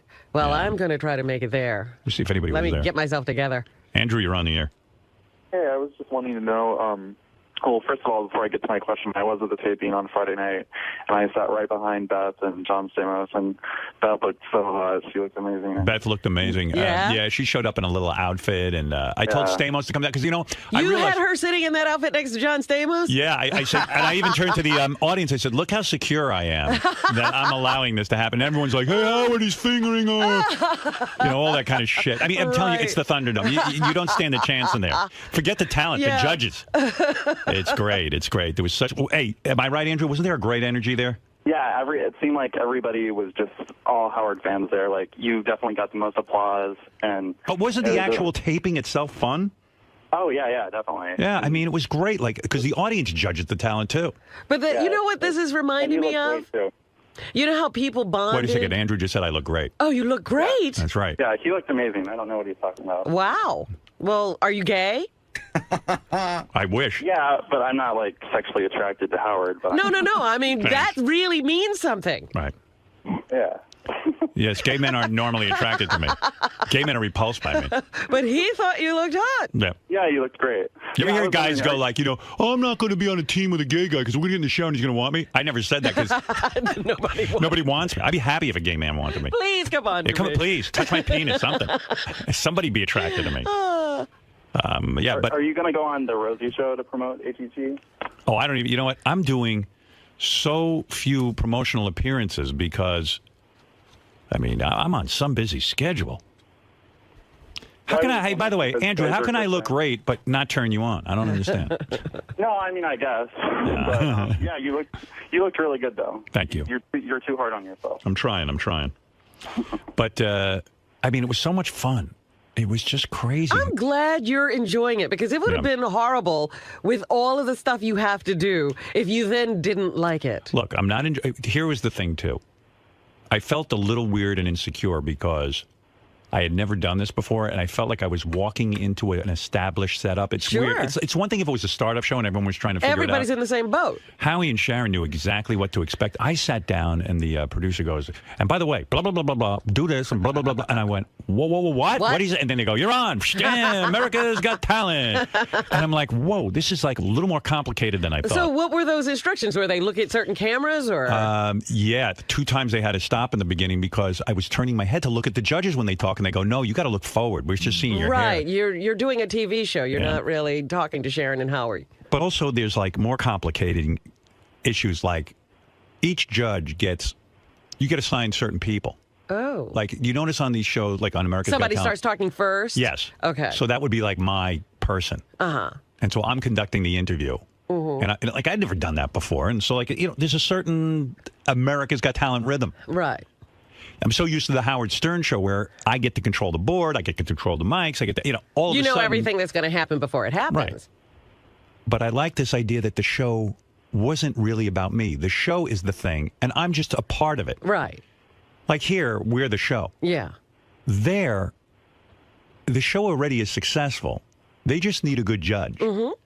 They're not looking for me to come in there and blow the thing up. Right. So, you don't have to come and start performing and being on camera every moment. Right. So you have to be respectful of that. Like when Howie's working, there are times I want to interrupt him, and I don't because Howie's doing his thing, you know, or Nick is doing his, or Sharon's doing a thing.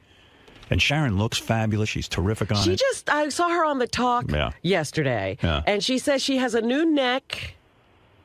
And what else did she have done? She must have done her eyes because they were sparkling or something. She said she had new breasts, new neck, and something else. Yeah, she's been doing some work. She's so good at it. Everyone knows their role. So when I sat down, I was like, what do I do? Like, okay, now I'm here. All of a sudden, the reality hits you that you've got to fit in, and yet I want to be me. You know, I don't want to. You want to stand out. I don't want to be Piers. I don't want to be, Simon. I don't want to be L.A. Reid. I want to be uniquely me and feel comfortable doing that. But how are you going to be L.A. Reid? Well, we'll get a purple sweater. You got to be CeeLo. Yeah, I want to be CeeLo. So, you're trying to sort of figure it out. I can't explain it, but there's a certain... So someone said to me, well, how would you evaluate yourself as a judge in the first city? I said, I'd give myself a B-. I'm not an A+. Oh, you're not even an A yet. I think by the time I get to San Fran, we're going to see a more comfortable house. Because now I know what to expect. Right. By the end, I was rolling. Well, I mean, to say that there are no rehearsals because it's an established show, that means you were thrown in. Oh, like weird. Fernando, you're on the air in San Diego. Hey, Howard, how you doing? Hey, now. Hey, man, I was there Friday noon, right behind you. Yeah, that was a good crowd. Yeah, it was great, man. It was crazy. You looked great, and you were smooth, man. You were witty and charismatic, and Thank you. I thought you did a good job. But I've kind of got my philosophy now for how to judge. Yeah. I didn't have that when I sat down. Well, how could you? I didn't know exactly what I wanted from the contestants, and now I do. Ah, yeah. But every contestant, you want the same thing? No, but I know what I'm looking for now. All right. Yes, in a sense, I do want the same thing. Interesting. Yeah, and I thought you did a good job, man. You were smooth. You looked like you had been there, and you know what? You took it seriously. There was a point where Sharon put somebody through, and I don't know if they were taking it seriously as you were. Oh no, I took it dead seriously. In fact, it's really weird. I was in my trailer and I wrote down some notes of things I wanted to say on the air.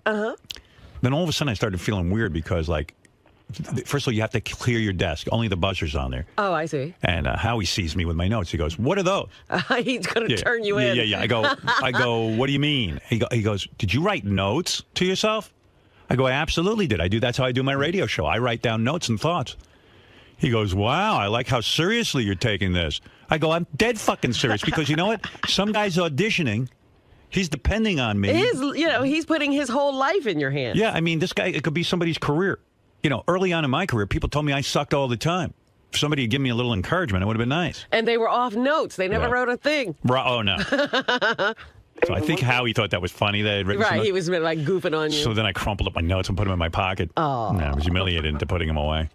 And how come, I thought Ronnie was a shtick, but he's a real asshole. Where'd you see Ronnie? Yeah, Ronnie, and he wouldn't even take a picture with me. No, because you want to know something? That's good. Because he's working. First of all, I thought they don't allow any cameras into there. No, it was after the taping. We went around back to the alley. He was just standing there. We were there, and I just wanted a quick picture. I'm a loyal fan, me and my friend Omar. You want to know what, Fernando? I mean, Ronnie's actually there working, and if I saw him standing there taking pictures, I'd fire his fucking ass. Yeah. Seriously, because first of all, Ronnie's there at the tapings, and people go berserk. Everyone was asking for you. They go, "Where's Rob?" And I go, "She's sick. What's wrong with her?" This is the middle of taping. So everyone was looking for you. And then, I was devastated that I couldn't be there. I tell you the truth, you'll come to it. The future. There's 400 more acts to see at least. I know. So I mean, it's not like you're missing anything. But I missed all this excitement of the first one. Yeah. Well. I anticipate it being just as exciting in San Francisco. I'm sorry, what'd you say, Fernando? No, I just wanted to tell you, man, because I'm sure I'll never get a chance to talk to you again, and it was just surreal to see you in person, man, and you were so, you were such a good person, and turned around and fist bumped and said hi to us, and it was surreal, man. 15-year listener, and I've never called in before, never won anything, and you were great, man.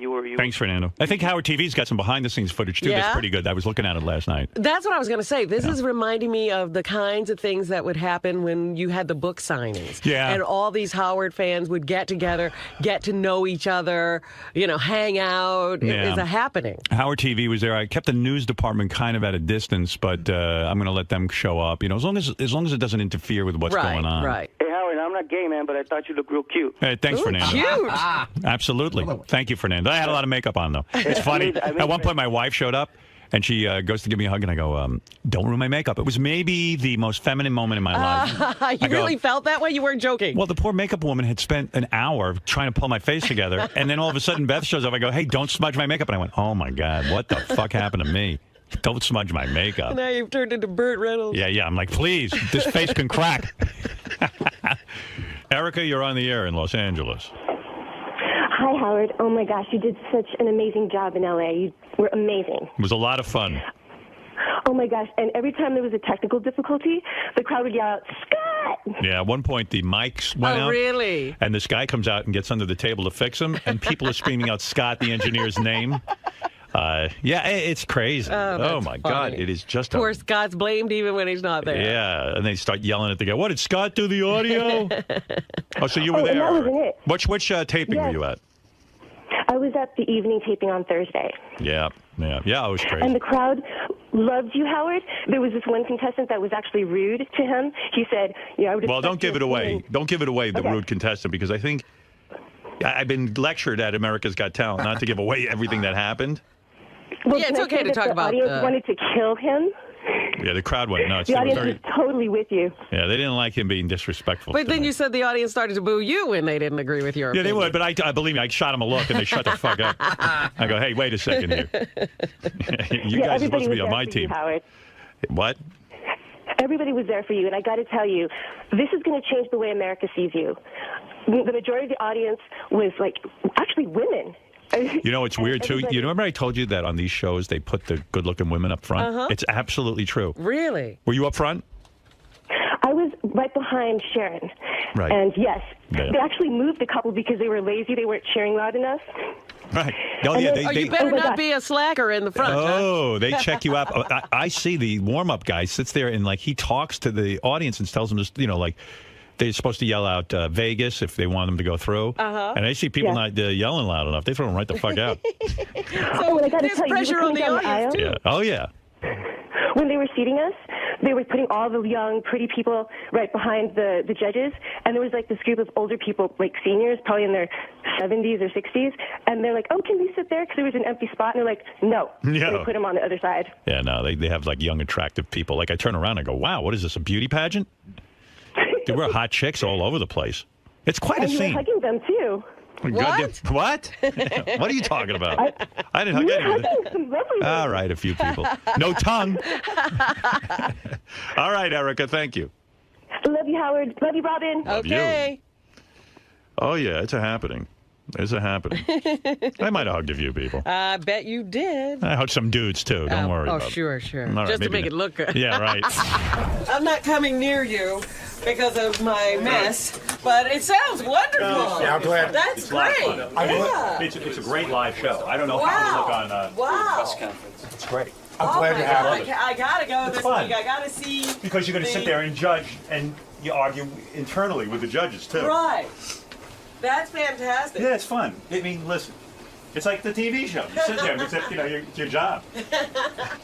I'm psyched that you enjoyed it. I was nervous that you. In fact, Jason emailed me last night and said, "I'm dying to know what." He goes, "It went great, but I'm dying to hear what Howard has to say." How did you know it went great? How did you? Because Jason emailed me. Jason Rad. Jason Rad, yeah.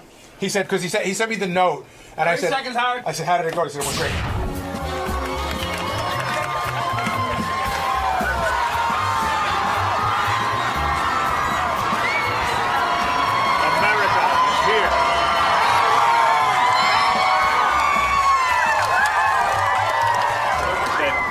Hallucinating, or is Ronnie being interviewed? No. Well, kind of. Got my lip gloss on. I feel like the woman I always was meant to be. 5 minutes.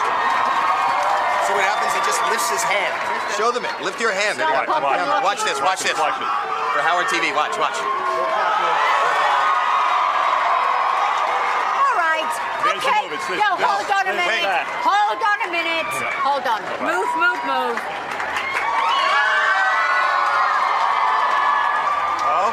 Watch this.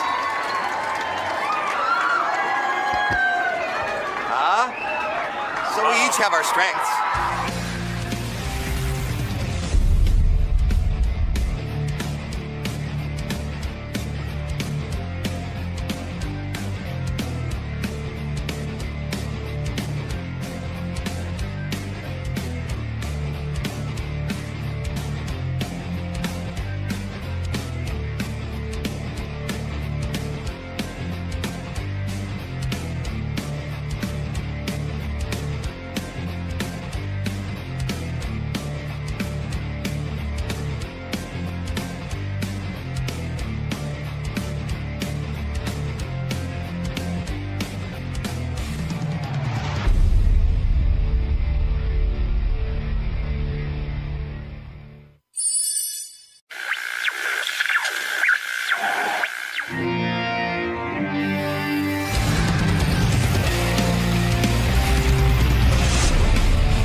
Good morning, Mr. Shatner. Good morning. How are you? Good. How about yourself? Oh, feels so good.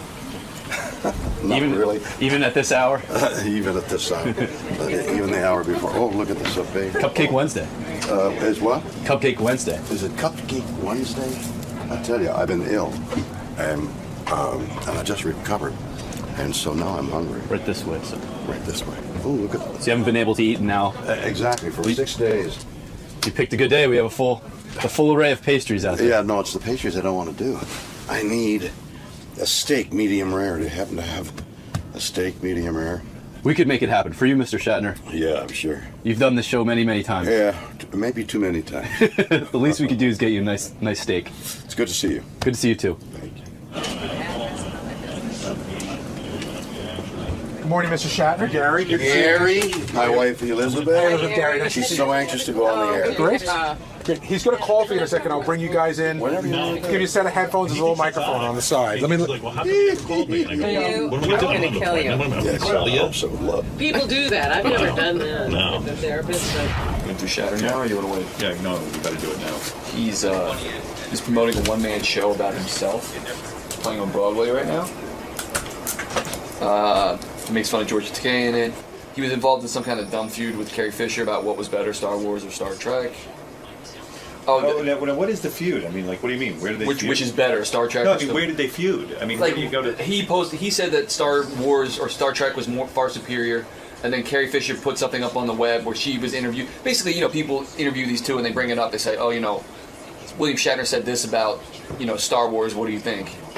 And they went back and forth for a little bit. It's supposedly worth $300 million. We talked to him last time about how he sold all his Priceline stock, because it went way down and then it went way up again, but I think he got rid of it when it was pennies on the dollar. Is Priceline back up again? Yeah, yeah. 20 seconds! Yeah, when he was here last time, it was selling for $526 a share. But he sold it all. He sold it way before then. So. William Shatner's in a one-man show on Broadway. Doing, what is he playing, himself? Yeah, it's his story of his life. I knew it. Would he be in a show about somebody else? No. No. Bill Shatner, a longtime friend of the show. I don't know if William Shatner gives out his age, but the guy looks great. Look at him. He's in his... Don't say. He gets old. I think he lies He's in about his 30s, right? And his beautiful wife is here? His wife is here with him this time. Look at you. Hello. What the hell's going on? Your wife's here. I just thought it might challenge you. What do you mean, a one-man show about my life? I love you. You know I'm giving you a hard time. Little Robin. I'm going to do a one-man show about Robin. Let me introduce not only William Shatner, but the beautiful Elizabeth, who is lovely, lovely woman, looking lovely, by the way. Who, by the way, would not Howard. leave me alone. She said, I have to be on Howard's show. Oh, yes. I heard you earlier. Elizabeth. I heard you earlier talking about wanting to come and bring the kids and all that kind of thing. Yeah. Do so, please. You come as my guest. No, I was talking to my show, America's Got Talent, not to your show. I wasn't talking about come bringing my kids to your show. Don't go to see that show. Go to see my show. But my kids are going to sit and listen to you talk about your life? Well, you sure we want to do that? There's got to be some X-rated stuff in there, no? Well, there's a lot of X-rated stuff. Is there? There's an X-ray of my chest. There's an Not X-ray. X-ray. X-rated? Is there anything X-rated in the show? I mean, you listen, Elizabeth, you know he is a great lover. Absolutely. A man who has many passions. Absolutely. I mean, if we're going to talk about... surprised, Bill, that she agreed. I'm waiting to see what she'll say. No, but I mean, come out of your mouth. You Mr. don't know. Shatner, if in fact we're doing the story of your life on Broadway, the many women you have slept with, Elizabeth, I'm sorry, it has to be part of the show. All the girls line up and they do a kick dance. No, listen, it is the sum total of my life. Right. What I've learned. Your loves. The dramatic. What have you learned? What have you learned? Say yes. No, what have you learned? Say yes. Oh, right. Say yes. Say yes to opportunity. Say yes to having dinner with you. No, I won't say yes to come see my show with your kids. So, how long is the show? An hour? For an hour and 40 minutes. Hour and 40 minutes, and you have start... a little break in there? No break. No break. I might leave if I had a break. You hold them captive. So you go in and you start from what? From birth? I don't do linear, but I want to lure you in, right? Right. So I discuss the nature of comedy. Did somebody write this for you? The nature I of wrote comedy? it. Well, the nature of comedy. What makes you laugh? What my influences were and comical, and you begin to laugh, and you begin to have a good time, and then I talk about music, and then I talk about life, but and I talk about love and death. But some would when say... do you get to something you know about? Yeah. Some would say... First in the show, Lily Sincere. No, but some would say... Lily Sincere. And Mr. Shatner, some would say that... You know, to talk about yourself for an hour and 40 minutes, you would have to be a tremendous narcissist. That's right. In order to do that. Now, you are such a regular guy. All right, so you've touched upon the difficulty you would have to publicizing the show. Right. It's immensely fun. First of all, it got great reviews. Right. And the crowds, they stand up and they cheer at the end. Wow. That's why I want you to go there. I want you to stand up and you'll be like, do you're you taller than reveal anybody. in the show your net worth? Are you worth $300 million in reality? Are you? That's like the most absurd song. Elizabeth's looking. Elizabeth just got quiet. Elizabeth, has Bill?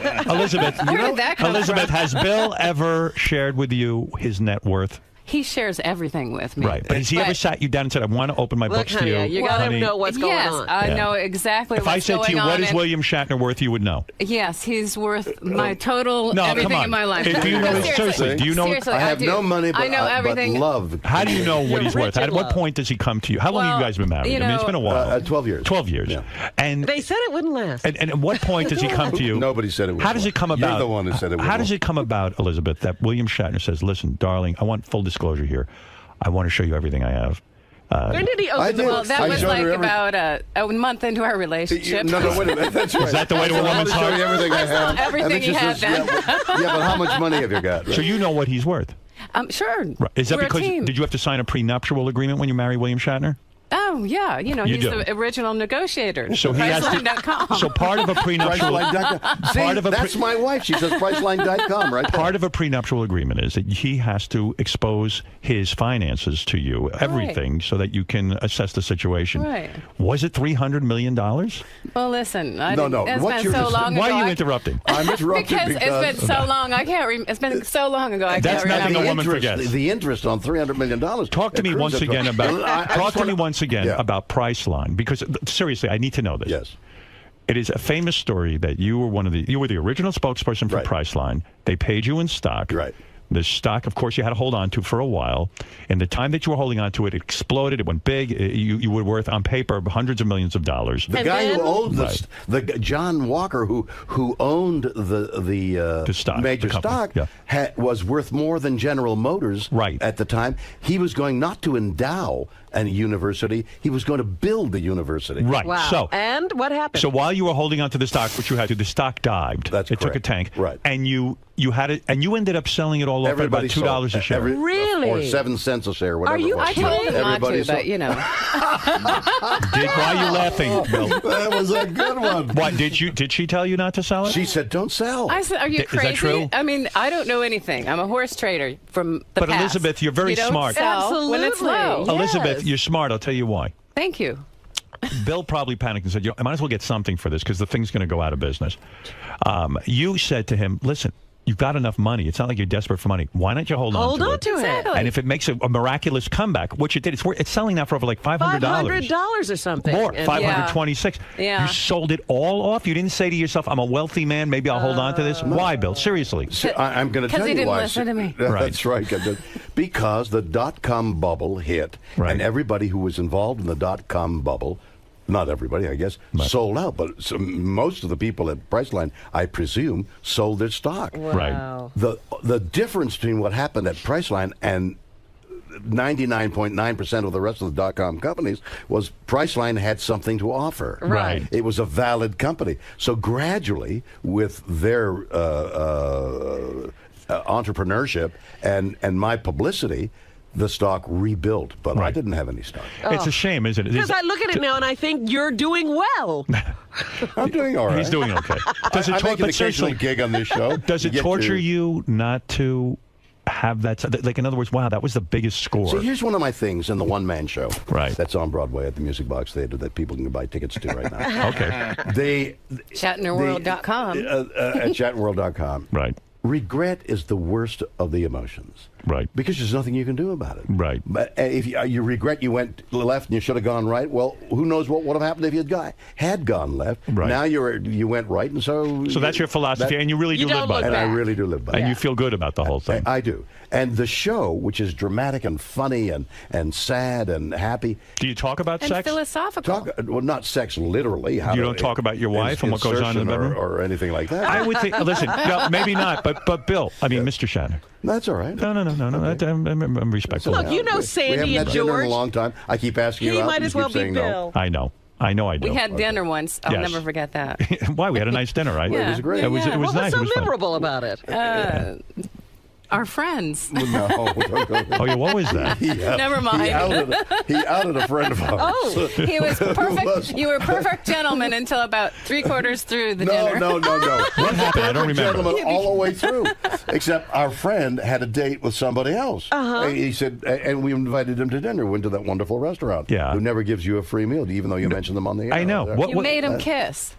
Oh yeah. What was that again? I forget. You made this our friend You kissed became the girl he yourself. was with. Yeah. And the next day you're talking about having dinner with this guy, and his wife is listening. No, he wasn't. No. You He wasn't outdid married. him He wasn't on married. the air. Wait. I didn't know. He Of wasn't course you married. It was didn't the know. girl that was married. It was the girl. He outed her. Shit. Yikes, Howard. You're dangerous. I didn't know. It was awful. Yeah. Wait a second. I didn't know about this. Talk about regret. Do you regret it now? No. I mean, exactly. why? It Wait was a a great second. show. Wait a second. The influence you had. When we went out to dinner, Peer pressure. so I said to them, "Let me see you kiss." Why? Because I didn't believe they were a Because they were couple. old. No, they were you were old egging boyfriend them and on in your girlfriend. usual fashion. Oh. They were old boyfriend and girlfriend. You can believe they were just friends. So you wanted to see that romance I did that at rekindled. dinner? You At did dinner? it. What kind of over fucking sushi. person am I? What? We wondered that about You that. need a little self-examination. And your You should come out to wonderful dinner wife, with who me. wasn't married to you at the time, was Right. beautifully sitting by your side and, And what are you? supporting all that. And what are you saying that on the radio, the woman who was married, the husband heard? Did he divorce her for that? No. No, we don't know what happened don't to the know. lady. Oh. But But guys it wasn't again? good. Yeah. Whatever it was, did not have a happy ending. You know, because now- of you. Wow. I remember I tried to get you to feel Elizabeth's breasts in front of me too. You don't think Hey, they're I married? don't remember that. No, I would have Elizabeth, had I'm curious about you. When you met Bill Shatner. Yeah. He's obviously an internationally famous actor, musician. I mean, he's everything. He's an author. There isn't a thing he doesn't He's a sell. triple threat. Right. He's a triple. He's everything. I mean, if it ain't tied down, he's selling it to you. If it's tied down, right. I'll sell it to you so you can cut it loose. Well, he does talk about a strap-on in Shatner's world. So. He does? Yeah. Why would you bring up a strap-on? Why would you bring up a strap-on? You'll just have to Now come you've see the done it. opening. Has he ever used a strap-on with you? No. No. Ooh, should need one. Elizabeth, how did you meet? Elizabeth, how did you meet Bill Shatner? He's gonna have a heart attack. Why would the phrase "strap-on"? Why would that come out of your mouth? Because of the opening of your show. What's the opening of the show? The strap? Oh, strapped. Talk about I talk about a rocket up my ass as an entrance. Oh. That's what she means. What the hell kind of show is that? Oh, that's what I want you to find out. That's Elizabeth, bring your kids. What is it like? Take us into the world. William Shatner. Where do you meet this guy? Why do you believe his rap? I mean, how does he seduce you? Well, how's he going to lie? He is William Shatner. What kind of love? What kind of love making was there at first? And don't sugarcoat it. Yeah, no. Don't gloss over the. What kind of mover is he? Were How you long like, does it wow, take? I'm with Captain Kirk? I mean, were you a big How fan? many questions were those? I can't keep up. Remember, it's 4 o'clock Where in the did you- morning, my time. Where for did you God's meet sake. William Shatner, the Where did great Captain well, Kirk? You know, it's kind of it's a beautiful story. We say that we met through grief and horses, and that's the truth. Had you lost someone as well? I did. I had a husband of 17 years, and he was 47 when he died of lymphoma of the bone. Oh. And he was diagnosed stage 4 at 47 and lived a year and a half. We were a horse training team. Did you dump him as soon as you got the cancer diagnosis, or did you kind of like stay there for a while? I kind of stayed and nursed him a little and all that. What point did you leave him? When he died. When he died, Yeah, okay. yeah, Good for you. yeah. Well, you're a good woman. And still, I kept would have him left. around through all the memorials, had that. But the irony of the situation is that one of my very best clients was Bill Shatner's wife's business manager. Marona, who can follow this? So you are a good woman, is what you're saying. In other words, you stuck by your husband as he was dying. As best I could. Well, you're loyal. Now I see why Bill's in love with you. Well, Yes. it goes even further, and I know we're on the air. And So she was grieving, and you took advantage of her. That's No, right. Leave it to Bill Shatner. No, my husband died Your 2 years husband, prior. your wife had My died. wife had died. Her husband had died. Did you go to a grieving class? Is that it? No. No. Horses. Horses Right. were a Horses therapy. brought us Are together. horses your life, Mr. Yes. Shatner? Now, yes, they are. The beautiful progression of that story is, I'm now up to here. I'm up to date now. Right now, I'm to whatever the date is today. 4 or 5 days ago, I had a flu, and I'm opening on a one-man show on Broadway. Yes. And I've got the stomach flu. Do you think it was nerves? No, it was literally the flu. But don't you think it was brought on by the fact that you had the pressure now of a one-man show? No. Well, he had done it before. Don't say pressure. Not this version. Really? It could be, obviously. Stomach stress. flu, what'd you have, diarrhea? Everything. Everything. Did you vomit and have diarrhea at the same time? You really want the graphic Yeah, details? seriously. No, I didn't vomit. But you had diarrhea. It's the T-shirt's fault. It was ridiculous. So, the Wait, did you anxiety- smell the diarrhea? It's the T-shirt's fault. I I'm keep never gonna saying get- What does on the that mean? back of the promotional T-shirt they sell, it says "Shat happens." It was a bad omen. No, but tell me something. When he has diarrhea, I'm never going to get this story out. Do you We've share- descended into my no, but wait a diarrhea. second. Do you share a bathroom with him? Like, in other words, where were you when he had his diarrhea? Well- Were you in a hotel? Well, some things are private. No, but seriously, where were you? Were you in a hotel waiting to go to do the show? Howard, it was everywhere. His diarrhea was everywhere? I mean, it. Did he get any in his pants? Did he explode? Wait a minute. Just a running there show. Did he shit his pants? Did Bill Shatner? Howard Stern's on. I told you, Liz. No, but When wait, he let me did- understand something. Yeah, we had 2 bedrooms. Yeah, 2 bedrooms. It's a 2-bedroom apartment. Apartment, okay. How many bathrooms are in the apartment? 7. No, sir, there are 2? Yeah. So when he has diarrhea, does he close the door and is he very private, or do you catch a whiff? Oh, God. Honestly, Hey, I because do, this is a I do problem for a anything lot. it takes. I love my husband so much He's that Really? it doesn't matter. It What a takes, beautiful answer. you know. Do you hear I do Bill it- going? Like, do you hear? If he wants, I've never heard Was that Gary? ever. Did Gary do that? Yeah, it's you guys. You know, never hear that. Bill's much too much of a gentleman to, He to is a do any of gentleman. that. I'm too much of a gentleman to fart. I mean, Yes. No. I was about to tell you a Do you beautiful fart in story, the but bed? I'm not going to tell it. Does he ever fart in the bed? This, Seriously, does he? Not until you listen to his beautiful story will I answer that. No, but does he snore? Not until I answer. All right, go ahead. Let him talk, then I'll answer. No, it's too beautiful a story to be on this show. He wants to talk about farting and No. I'm just curious about how intimate the relationship is. If I say crap a lot, will that help? No, because my wife has never walked in on me moving my bowels and has never smelled my... that. Yeah, and I'm trying to keep it a little bit romantic. Exactly. You close the door. So that's why I was asking. And what happens if she opens the door? No, I'd be mortified. But she's got to say, "Oh, Howard. Oh, I'm sorry, I didn't see you on the toilet." Yeah, but I lock the door. I lock the doors. I mean, lock? I don't think she's ever smelled my duty. And I don't want her to. Well, you have let one go in her presence. I have farted. Yes. But, Robin, by has she farted in your presence? No. Well, We're not that intimate at all. Yeah. This is beginning to give a different definition to being on the air. Farted, he's in total denial, right? He says, that wasn't Mr. me. Shatner, that was Gary Dillon. You were talking about your great romance with your wife. So you were both grieving, and... There were horses. There were horses involved. And we met. We were introduced. Someone set you up. Exactly. They said, here's two people that should meet each other. His business manager's wife, of all people. And she introduced us. We've both lost somebody. We're in the depth of grief. Right. We both are not just enamored, but obsessed by horses. Right, perfect. And dogs, the same breed of dogs. We have the same breed of dogs. So when you're grieving over a husband and you're grieving over a wife, is it appropriate to meet and then make love? Like, do you wait to make love with one another because you're saying, well, hey, it's kind of weird. Yeah. You got to be respectful. Or do you, in your grief, they say sometimes sex makes you feel better. Makes you feel better. That's basic animal instinct. It's an interesting and very perceptive question. Yeah. Grief can be debilitating, and you stumble around life for a period of time. Generally, it's about a year. Wow. Before you begin to recover. It's like an illness. And then after a while, you begin to breathe and say, wait a minute, I think I'm going to live. So you hadn't had sex with anybody for that year? You don't talk. Then you two meet. How long do you wait before you actually make love? Full-blown intercourse? How long? Yeah, how long do you wait? Well, it depends how you define time. How long was it, Elizabeth? Well, it's an interesting story and long story if you want to get into it. His first date he asked me to go to was to the Antarctic.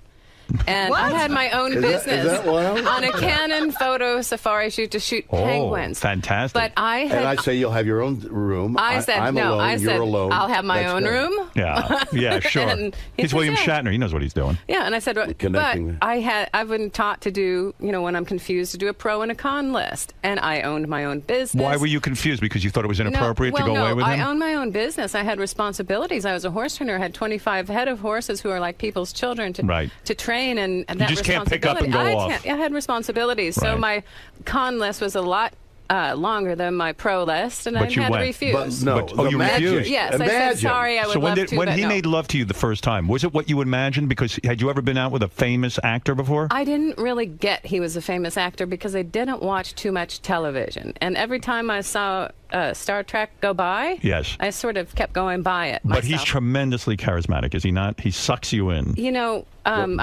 use that like word. A vampire. And by the way, South Pole is Bill's go-to move. He's invited me, invited other women. It's not like it's the first. Anyway, it didn't go. But then the next time he did ask me to go. Yes, you went. He asked me to go to New York. Oh, that's a little more reasonable. Yeah, there's a difference between the South Pole and New York. And I said separate rooms, and he said yes. Why did you insist on separate rooms? Were you not attracted to him? Well, I wasn't, I wasn't interested in wasting my time getting emotionally involved with somebody that may not be good for me. Right. You didn't know if he was just trying to get into your pants. And besides, I said I would never date an actor. Right. And then never. Had you even kissed Bill yet? Had you No. Why would you never date an actor? Well, you're not much of a mover, are you? No. Well, I saw in her something very serious. And were you horny from like her holding out? Look at her. No, that's what I'm saying. So would you go home and whack one out? Oh my God! I wouldn't have put it in quite those terms. But you did, right? She's a marvelously beautiful woman with a spectacular figure. And you were lonely. And lonely and coming out of grief. She is a marvelous woman. And she's a marvelous woman. Attractive. And so I knew that this could be a long-term relationship, and I didn't want to rush it. How much of an age difference is there? Let's talk about that for Our a second. first date, we only held hands. Oh, is that right? Yeah. You little romantic. Was that gross? We watched Was Bill's hand sweaty? No, because we watched a movie and held hands. And you know what? It attracted me. So romantic. We walked at the same pace. Is that right? Oh, yeah. That's very important. You can't have a person galloping ahead of you, and then you'd be a slow behind you is worse. I mean, so we walked at the same pace. So when did you decide you would allow him to take you, so to speak? How long did you wait? We went on that New York trip, and then there was something magical that happened. He found the key to your room. what was the matter? She hid it between her knees. Well, did he force you to watch the Star Trek movies? I was scared to death of New York. Something fun happened. I know what it was. You saw his bank book. No. Okay, that's my move. I didn't read that book, that chapter in your book, Howard. Seems to be fun. So she stopped at the forward, actually. What was the thing that made you feel romantic toward him, the way you could trust him, that he wasn't just going to have sex with you? The most romantic thing happened, and I still don't know if he planned it to this day, if it was still fate. But here we were in New York, and I'm a country girl, and New York is intimidating to me. And he forgot to tell me, he said, I have this event to go to. It's to raise money for a girl that's dying of cancer. Oh, you pulled that one. Yeah. But it's he does that with everyone. Better than the Antarctic. And of course, say, do you want to go with me, or you can stay in the spa? I'm thinking, what am I going to do? Cancer. This must, I just lost somebody from cancer. I have to be part of this.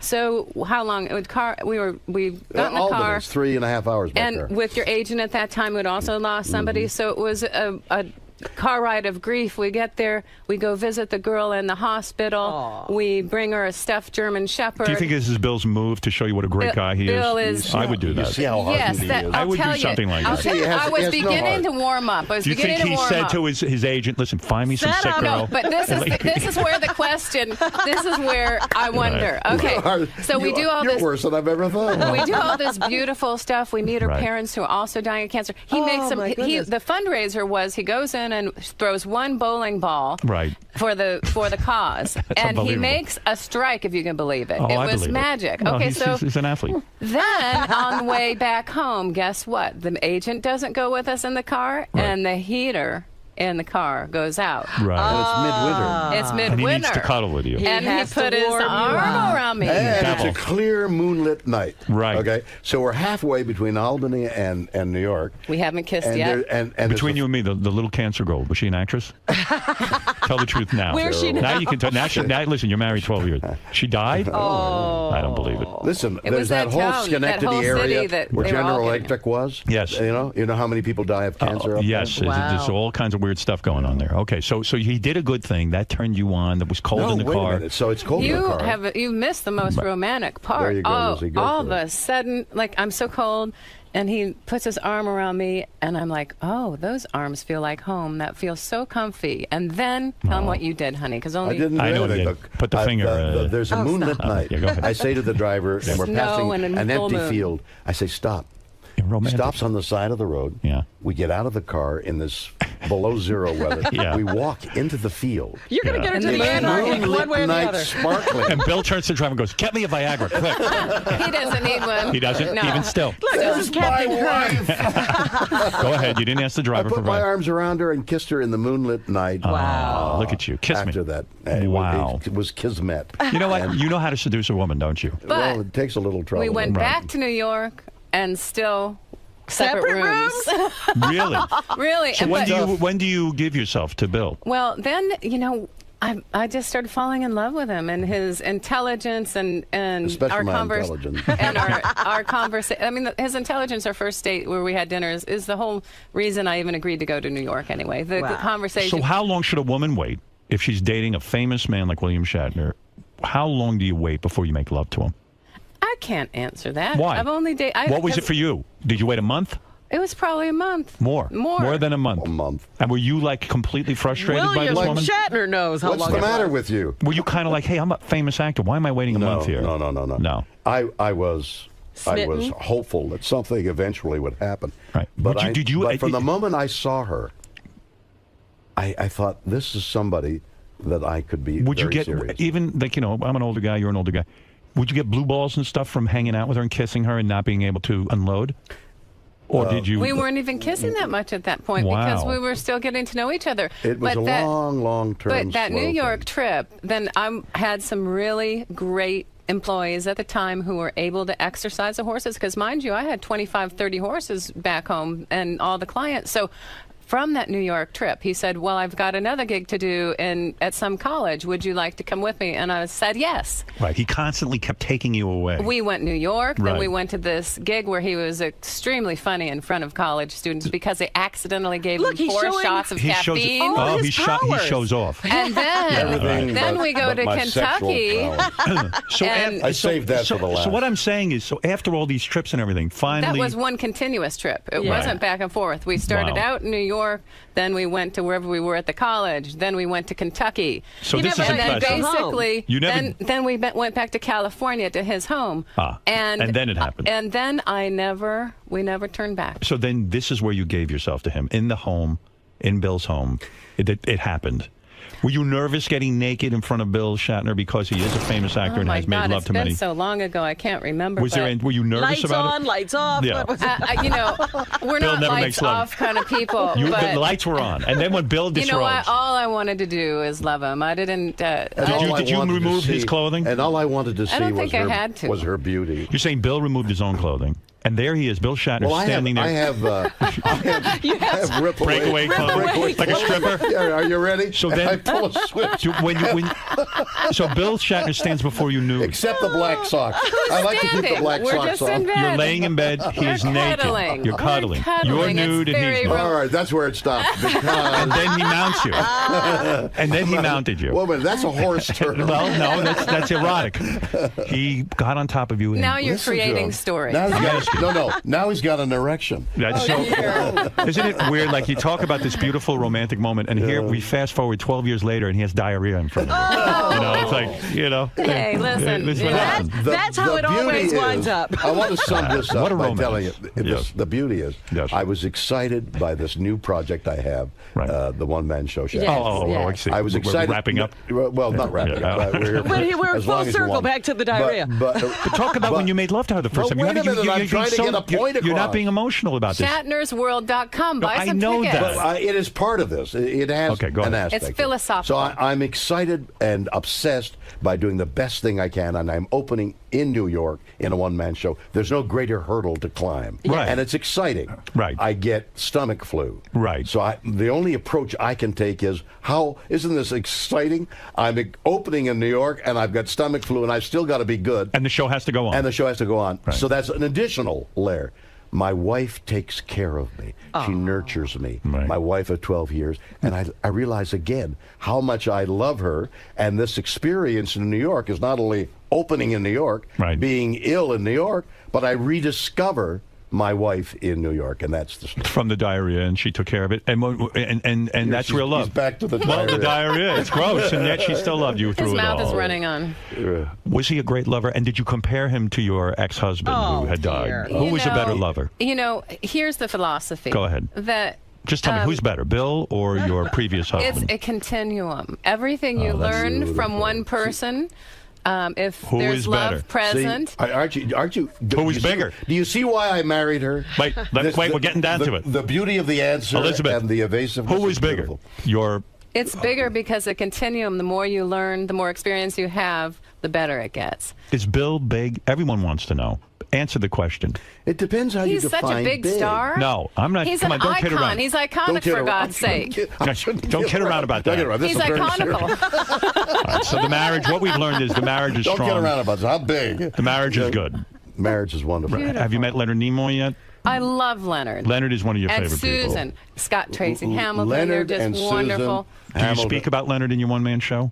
I mentioned him briefly. Yeah. Briefly? Well, I mean... he was a big part of your life. Yeah, I mean... Well, how dare you why give him any... Right.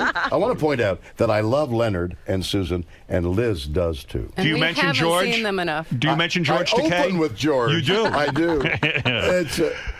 Elizabeth, I don't know how well you know Bill. It's only 12 years you've been with him. This was an audiobook that he put out. And tell me if you ever heard this before. Uh-oh. Here we go. Nichelle Nichols has huge pissed flaps. Has huge what? I couldn't understand that. That's disgusting. That is from his book. Why Here is play that? from the audiobook. I spent the summer of 1966 drinking. Come from the nuts of a retarded boy with a raging heart. Now, what do you think of that? You know, I think my genetic code is kicking in, and Alzheimer's seems to be setting in, because I didn't understand a word of what the hell that was. I bet you don't. Good. Is it a great life for the two of you? Are you now happy? Have you you've gotten over your grief? You are together. Is life great, or are you neurotically sort of obsessed with your career, Mr. Shatner? Are you ever going to be a happy man? Are you satisfied? I'm in a state of bliss over the idea that love is a continuum, that there is somebody beside me who helps me with the harness of dragging the needs of life up. Is life hard? Is life hard? Yeah. Life is not hard compared to a coal miner, no. Right. But life is filled with vicissitudes, and how you deal with it is What are part of it. vicissitudes? What does that mean? We don't understand. The guy around the corner. Yeah.